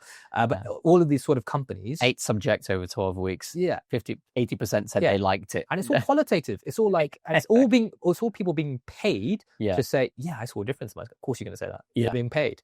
Whereas this was completely like, it wasn't funded at all. Yeah. It was just pure science, which I loved it. And And actually, some of my patients I've even sent to your video so they can see the study themselves, and they can look at the study as well as you explaining it, and it just all makes sense. So I'm excited. I'm excited to see your 6-month video. I'm excited to see what my patients think of it as well. There's been quite a few other things that I have seen the difference of. Please go ahead. So I really like using Adapalene for my patients. Okay. I've noticed in some of your videos you're talking a little bit more about tretinoin rather than Adapalene. Either or. I'm not sure if I have this right, so correct me if I'm wrong. Please. I'm not sure if I heard this from you or from someone else, but the way I remember it is that tretinoin has to convert to multiple different substrates before it can finally activate the retinoid receptors, whereas Adapalene directly activates retinoid receptors. No, they can both work on retinoic acid receptors. Gamma is the one that we're interested in the skin for this purpose. So they can both do it. It's just that Adapalene is kind of like a man-made version of tretinoin. Offers some benefit, you've basically got a cyclical portion of vitamin A, and then you've got a long chain version coming off. And in that long hydrocarbon chain, in Adapalene, you've got a bit more shielding around it, so it's photostable. But they can both actually activate RAR gamma in the skin. So either or. But what's the preference? What would you use for your I go with different ones to different patients. Some people just get on well with one more than the other. Vitamin A is something which I know I look like a massive pro vitamin A person on my channel because I've done things on it purely for education. But in truth, clinically speaking, I use it and then I stop and go on something else. We use it as a temporary thing. If I was going to use curcumin as a supplement, I would use it temporarily and then stop, because it can have a small benefit used in the short term appropriately, and then we leave it. I do have patients that just want to stay on tretinoin or Adapalene going forward. It's up to them. That's fine. I'll supervise you. You're here. You're my patient. But there's no massive need once your skin has kind of done what it needs to do. Then you can just grow it with things like the Sunekos injectable, testosterone propionate cream, niacinamide. Or a temporary basis. Niacinamide I use quite a lot as well. Things like that. Can you walk us through the benefits of niacinamide? So essentially, it's a vitamin B3 derivative, and when you understand that it's used, or it's a cousin of NAD+. Think of it that way. Well, as soon as you understand that, you think, I get it now, because it's just an energetic thing. A lot of the B vitamins are used in the energetic process or metabolic process to create energy or ATP. And so when we have niacinamide, we're essentially trying to improve the energetic cycle, such as the Krebs cycle. So we're keeping that cousin of NAD+ in there to try and help us with that, everything that is used in as well. And, a good study, if people want to understand roughly how it works, is Volrab 2014. It can also work alongside molecules such as PARPs, poly-ADP ribose polymerases. These are things that can then go and sort of heal or repair sort of cracks and damages that have happened to the DNA. So once you look at that and you realize actually NAD does that as well, we understand actually they're very closely related. So it's a way of factoring in that into your system, basically. But it's very, very easily available over the counter. One thing that I do actually with my patients on testosterone propionate, I get them to buy niacinamide powder from the ordinary because it's pure. So there's no rubbish additives in there. It's 100% pure. And it's about £5. And they get the testosterone propionate cream onto their hand, and they get quite a bit of the powder, mix it in, and then they apply it as one. How much? You figure that out. If you put too much in, it'll be grainy. So you drop it until it stops being grainy, and then it's saturated, and you just pop that in. And in terms of the benefits, as I understand it, NAD+ is associated with ATP synthesis or create, as a general term, part of the having process. more ATP. Yeah. So having more ATP, how does that benefit the skin? So NAD is not just about the ATP. One thing is, yes, it can go into the cell and it can aid us in transporting electrons to the oxidative phosphorylation chain, and then we get the ATP. But another thing is, it can actually be converted into adenosine, and then it works on adenosine receptors as well. So the fate of NAD is twofold. One is actual NAD to go into energetic process, and the other is adenosine, which has adenosine monophosphate, or adenosine by itself? Just adenosine, which goes into its own thing, and there's lots of receptors for that as well. Hence why caffeine in coffee is very bad. There's no point having NAD if you're going to have coffee, because coffee blocks the adenosine receptor. Half of NAD's job is to turn into adenosine, but it can't if you block that receptor. So the benefit in the skin is if you think about the individual cell, right, the skin total is a sum of all the individual cells. Once you see the cell is able to be itself, I'm not going to get too complicated here, but function better, you multiply that by how many cells are on the skin, the whole skin then becomes better. Essentially, if you look at carnivore and you're reducing the inflammation because of the lack of upregulation of the random cycle, and you look at the fact that you're able to generate more ATP from a unit of, say, palmitic acid versus a unit of, say, D-glucose, then you understand, okay, well, that's why I've got better energy levels because I'm running on fat and not carbs. And when you improve the energetic process, all the things that you've said today happen. But now you realize if you make sure there's a right redox potential between NAD plus and NADH, then you get the same thing on a cellular scale, just better function overall. And it can be quite anti-inflammatory as well. And once you have that, then the cell in the skin is a better skin cell. The cell in the liver is a better hepatocyte. The cell in the kidney is a better renal cell. So improving cellular function, similar to Sunekos. So it's basically just about focusing on the cell. People talk about what can I do for my skin or this organ, and they forget the skin, forget the organ. The cell is where everything happens. All those organs just scaled up versions of the cell. So all you need to do is look at the cell, and that's it. The definition of organ is just cells that perform the same function. So a collection of cells is tissue, collection of tissues is an organ. So if we are able to bathe these cells in the skin with testosterone, and they're basically being told that they're in a younger person because that's the kind of extracellular matrix they're bathed in, and we're giving them the niacinamide to help with their energetic process, no wonder I'm seeing some of the results that I'm seeing, and people don't want to use anything else afterwards. Now, people may think, well, what if the testosterone affects the body? It doesn't. And I've actually got blood work in the video in the 6-month update showing it's exactly the same. There's someone who's been on it for 6 months. And in my online school group, there are people who are also having HRT. So they have regular blood tests and they're using the cream. So they're in a great position. Are the people at HRT, are they on testosterone replacement as well? I think some are, some aren't. Yeah.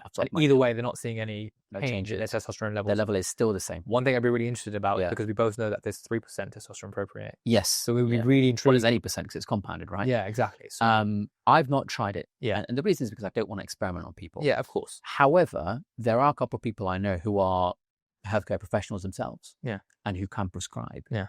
If they said to me they're going to try it on themselves and see what it's like. Yeah. Safer to do it on a man, I suppose, than, Yeah.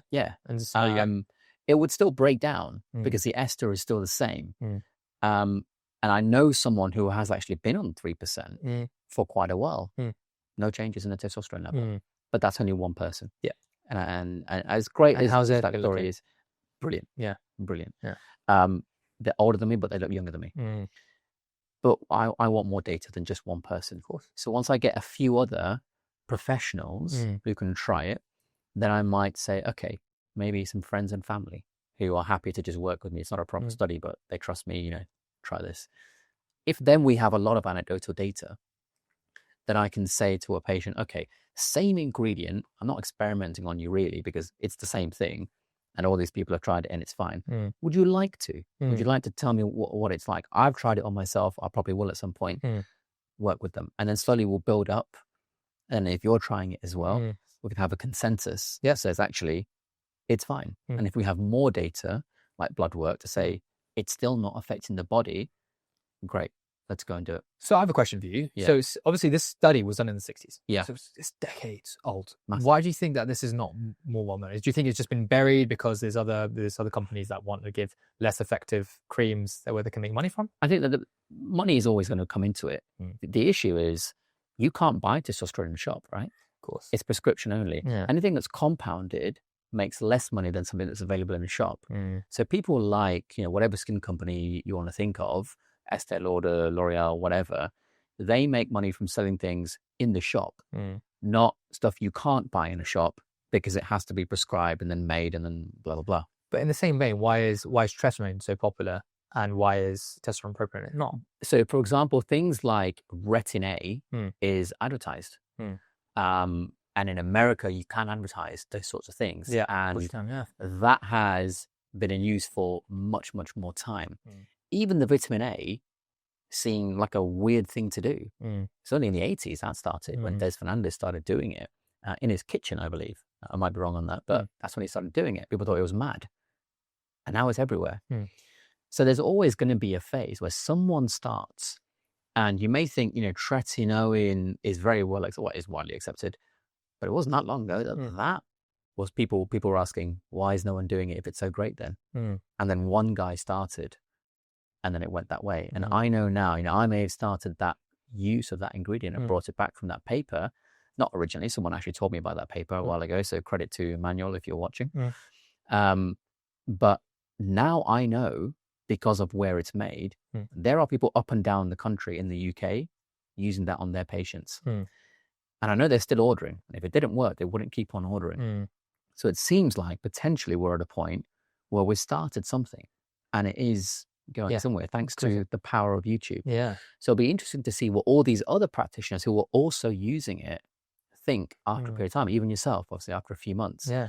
What I generally say is twice a day, nothing else, but mix in the niacinamide powder. Could do that even twice better. a day. Okay. Twice a day. Oh yeah. If they can do it 3 times a day, go for it, because it doesn't affect the body. It's broken down too quick. So if you can do that, I think you'll get a much better effect. All my patients are doing ideally twice a day, unless they've got some individual circumstances.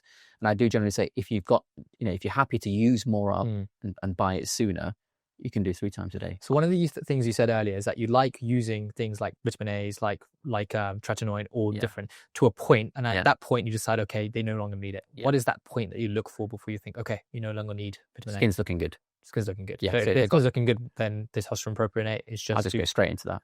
Okay. Yeah. I mean, if they've got acne and the acne's gone, then I'll go into testosterone propionate. Fine. The testosterone propionate is not for any skin condition. If you've got psoriasis, if you've got eczema, you've got acne, you got rosacea. No. Only for people with nothing wrong and they just want to work on. Do you think it might worsen it? Potentially. I mean, if you had acne and you gave testosterone propionate, I would guess it would get worse. Yeah. Okay. Yeah. Which is why I've never given it for that. In fact, I did a survey of about 90 patients who have been using it the longest, all about 6 months. And the second question, which is in the video, was, have you had any acne growth? 100% said no, because they didn't have any to start with. If I was giving it to patients who had it to start with, yes, I think it would get worse. If you look at some other conditions, psoriasis, eczema, etc., my guess is it will get worse. But even if it doesn't, I don't want to experiment on those people. I would rather say, look, I have no evidence for use in that condition, so I'm not going to do it. If I wanted to do an official study, run it by an ethics approval committee somewhere and actually do a proper study, fine. Okay, they're signing up, they know it's a study. Of course. But I'm not entering them into a study or an experiment right now. The reason I'm happy to give this to patients, because I have a massive sample size of a few hundred patients over half a decade, which is far beyond anything that we see nowadays in skincare. So I have more evidence, more higher quality evidence for this than you do for, like retinol, for instance. So I'm more than happy to do it. And now I've got blood work to prove that nothing changes. So if we have similar for conditions like psoriasis, blah, blah, blah, whatever skin conditions we have, keratosis, then I would consider it. But I don't think we'll ever get it. I think there is potential to exacerbate it. Yeah. And if you did have those patients with psoriasis and other sort of inflammatory conditions, I think generally saying you've seen some really nice benefits with Sunekos, because Sunekos improves cellular function. If you improve cellular function, everything improves. Exactly. So you'd someone who had psoriasis, protein, you do something like Sunekos first. I would not do Sunekos first. My first conversation is diet and lifestyle. Of course, yeah. Assuming they tick that box, I would then look at Sunekos off-label, by the way, and then treat it with that. Now, I have had patients, one of whom is a mutual friend of ours. I won't say her name on here, though. She has psoriasis, neck, body, inside of the elbows in a lot of places. When I've treated her with Sunekos for psoriasis, off-label, 24 hours, less than 24 hours, it's gone. That's how quick it is. Now, I know the perfect technique, and there's multiple products within the Sunekos range. You have to know and understand how they all work. I can obviously do it perfectly because I've used it for so long. So assuming you can do it perfectly, less than 24 hours in some cases to get rid of psoriasis, which I think is extraordinary. Yeah, of course it is. And I don't think you can do it with any other injectable, frankly. So typically diet and lifestyle first, then we'll look at, depending on budget, Sunekos, some form of LED treatment, because again, that's cell function. You're just sending something inside the cell to shift things around and control the inflammation. And then if I need to do any kind of skincare, it will be pretty gentle stuff.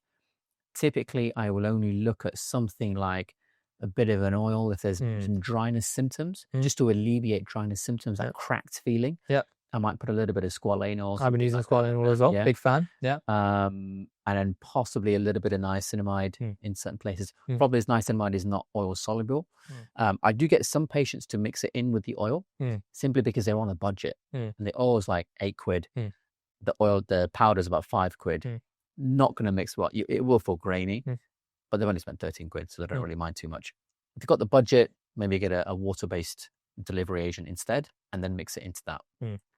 That's a rough way of how I would do it, but the bulk of it is actually going to come from diet and lifestyle. Yeah. If that's terrible, I actually say to them, look, I'm not treating you. I actually don't treat people now. If a patient is on a terrible diet and they've got a serious problem and they're not willing to change that, I'm done. Yeah, because also like even if you were to move forward with the Sunekos, the results I would get if their diet and lifestyle is not optimized is not going to be anywhere near as good. Exactly. And I think when you look at autoimmune conditions, the overwhelmingly massive amount of anecdotal evidence, it has to be said, not necessarily pure evidence, it's possible, but anecdotal evidence that when they switch to this way of eating, things just disappear. Yeah.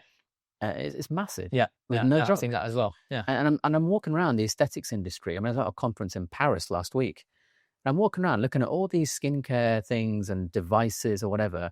And I'm thinking, and they've got before and after pictures of all these conditions. I'm sat there thinking, I'll do that for free for my patient without selling them anything.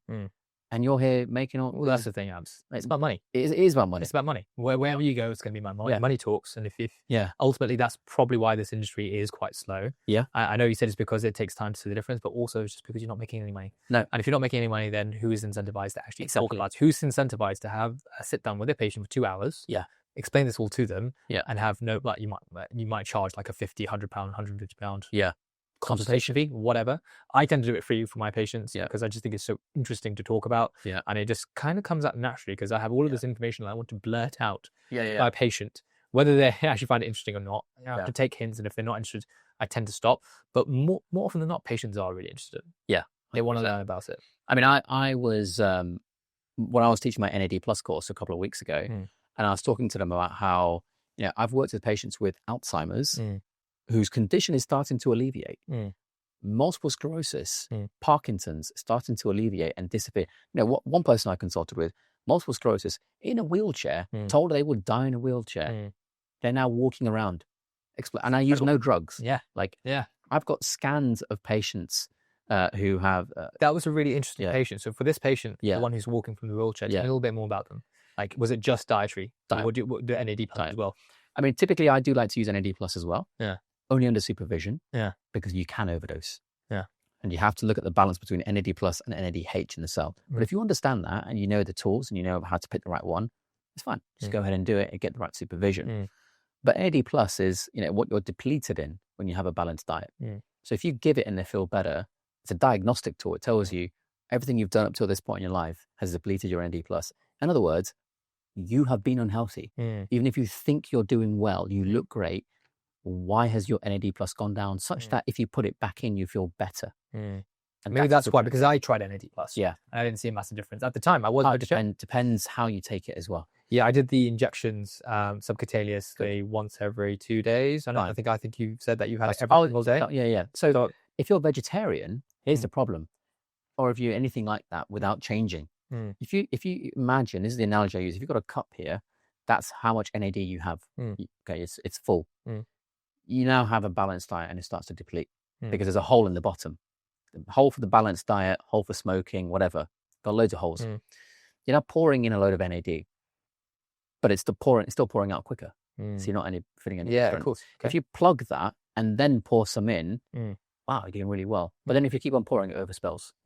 So that's the balance between NAD Plus and NADH. You put too much and you go into overdose territory. If you don't plug the holes, but you put the NAD in, you're going to have to take a heck of a lot. So do you still think it's worth it for someone who's, let's say, for example, you've got a young, healthy woman who is carnivore. Yeah. Would you say give them NAD Plus? I think there are use cases for it. I mean, I still take it now and again. But why is it? Why do you use it? I'll give you an example. So, for example, when I was in Paris last week working, in the past, before I was carnivore, every time I went, I got really ill afterwards. Like, it was terrible. This time I thought, I'm going to preload before I go with NAD+. Now, I preloaded actually with NAD+ and glutathione injected. Yeah. And every day while I was there. Came back, nothing wrong.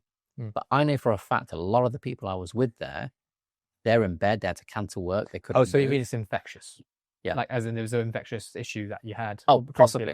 Possibly. Because then I would question, why are you feeling very unwell in the first place if you're optimized with carnivores? Yeah. So those guys who can't get out of bed and they've had to cancel work, and they sound terrible on the phone, I'm thinking, oh, absolutely fine. Yeah, nothing happened to me. I've had that as well, actually. Whereas every year for the last, actually, funnily enough, I think for the last 4 years while I was vegetarian, every time there was cold season, I'd get a bad cold that would last anywhere between 5 and 7 days. Yeah. And this was at a point where everyone around me was getting cold who weren't carnivore. So my wife, my parents, everyone, even my daughter was getting cold. I was absolutely fine. And obviously, I'm living with these people. I would get the bug. I didn't get the cold. And this is something we've seen in the carnivore space, that your immune system is so much more efficient. Yeah. You're not going to get the cold. It's so important for children growing up. Yeah. Like, even just needing antibiotics. Like, I've seen kids... antibiotics are thrown around all the time. We know the issues there. It's ridiculous. And when kids... But a lot of people... If you've got kids, right? A lot of people don't realize this.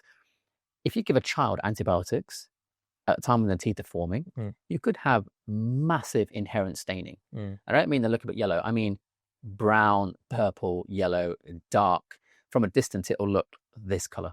Yeah. It's called tetracycline staining. Yes. Yeah. Okay. And it's horrendous. You know, they're going to have to spend so much money when they can to get rid of that. And your teeth will never be the same when you start to affect them. Yeah. So, yeah, when you look at what carnivore does in terms of the quality of the immune system as well, because you'll get, when you're in carnivore and you're going to ketosis, you will naturally start to rebuild your NAD+ levels. Another reason carnivores need less NAD+, because you'll naturally make it as a result of being in ketosis. And the NAD+ is very crucial for the immune system as well. Hence why it's contraindicated, in my view, for patients that have had organ transplants. They're on immunosuppressants, because it will excite those things. But yeah, the immune system is huge. I can't remember the last time I got ill. In fact, on carnivore, I've never been ill, ever. I've been tired, but that's it. Tired and exhausted from constant work, nothing else. And I'm guessing it's the same for you in the past. Absolutely. Obviously, I've only been in it for 4 months. Yeah. But where I really saw it was I was getting a cold every single year. Yeah. And I would be like in bed for like 5-7 days. Yeah. It took ages. But it wasn't even like I had a day of feeling, I just didn't get unwell. No. And all the people around me who weren't carnivore were getting unwell. And yes, probably at the time I was healthy because my wife was just postpartum. Yeah. My parents are older. My mom has autoimmune conditions. Yeah. But it doesn't change the fact that every single year I would get a cold. Maybe twice a year, I'd get a cold for a very long period of time. Yeah. It took me ages to get through it. Yeah. Another thing that I've noticed, my breathing through my nose is better as well. Like, I found that when I used to sleep at night, I almost had to sleep with my mouth open. Right. Because my nose is always blocked. I think that's a hereditary issue because my mum and dad both have that. Right. Western Price. Yeah. Well, this is the thing. So I thought that I would only get the improvement in my breathing structure when my body was developing, when my facial structure was developing, that only then would I get this improvement in airflow. Yeah. But actually, obviously, I'm fully developed now, but I was still getting airflow. And I wonder, is it because of less inflammation, less cell function? Function, when you have that and you have less inflammation, everything is going to work better. It's not going to change the bone structure, but it is going to improve the way that, maybe you're not overproducing mucus in certain things because there's nothing to react to. And so everything is just calmed down with less inflammation. And I suspect what's happening is, as a result of that, air is just flowing a lot easier. Yeah, which is not nice because as a dentist, that it's really bad to be breathing through your mouth, increasing bacteria, all of that sort of stuff, drying everything out. So actually that's yet another, but it's funny because throughout this conversation, I remember I thought I wanted to write down every single benefit I found through Carnivore. I just thought I'd just look a bit tacky to work out my phone. And I was worried that I wouldn't be able to get things out. But every time we have a discussion, I'm like, oh yeah, something else. There's something else, which again makes it seem this thing that's impossibly too good to be true. Yeah. And that's why we're passionate about sharing it. 100%. So if someone wants to get in touch with you for treatment, talk to us about how they can get in touch with you. Yeah, of course. So you can just contact me on Instagram, TikTok. It's all my name, Dr. Rosh Roda. I'm always happy to have a conversation, as you and I both believe. Consultation is the most important thing. And actually spending the time. I'm not after money. I'm not. I just want to help people around me. I want people to see the benefit of doing carnivore. So I'm happy to have this conversation, especially if you want someone who's going to basically not be overly scientific and not quote loads of different studies and just like in simple terms. Yeah, exactly. But a lot of people love that. Yeah. I think for me, that was really good to understand the science behind it. But I feel like I found a nice way to basically explain it in nice, simple terms. You've done that as well. You really good analogy. Yeah, I lamanize it. Yeah. But I'm more than happy to help anyone. And even if there's any aesthetic reasons, I'm more than happy to help as well. We're both a big firm believers of no is often the right answer. If a patient is not suitable for a particular treatment or a particular diet or a particular intervention, we will say so. Because first and foremost, we are doctors. We have to think about our patient's benefit. And that's always going to be our first priority. Yeah. And whereabouts are you based in terms of your clinics? So I have 3 clinic locations, one in Chiswick. Well, 4 actually. I can see patients in High Street occasionally. Usually those are more through video consultation, to be fair. That's the wonderful thing, that if you want to have a conversation with me, we can do it just simply through online consultation. That's the lovely thing about longevity. But if you wanted to see me for what my specialty is, which is full facial rejuvenation, nose filler, tear drop filler, Sunekos, then you can come to my clinics in Chiswick, Windsor, and Ivor. Okay. And what's the name of those individual Roda clinics? It's all RODA clinics. I wasn't especially imaginative with the name of my clinic, but it's just so people can find me. And if you just type that in, then all of the locations will come up. Amazing. I'll put a link in the description as well. Wonderful. So, amazing story about your partner, your daughter, your parents, your other family, our mutual friends. Rosh, it's been brilliant. It's been an absolute pleasure. Absolutely brilliant. Thank you so much for coming on. And hopefully we'll have one more maybe in about 6 months or a year, just to see how things are going and see how things are going. And let me just say thank you very much for putting me on this journey. You're welcome. It's been life-changing. Good. Thank you very much. Thank you.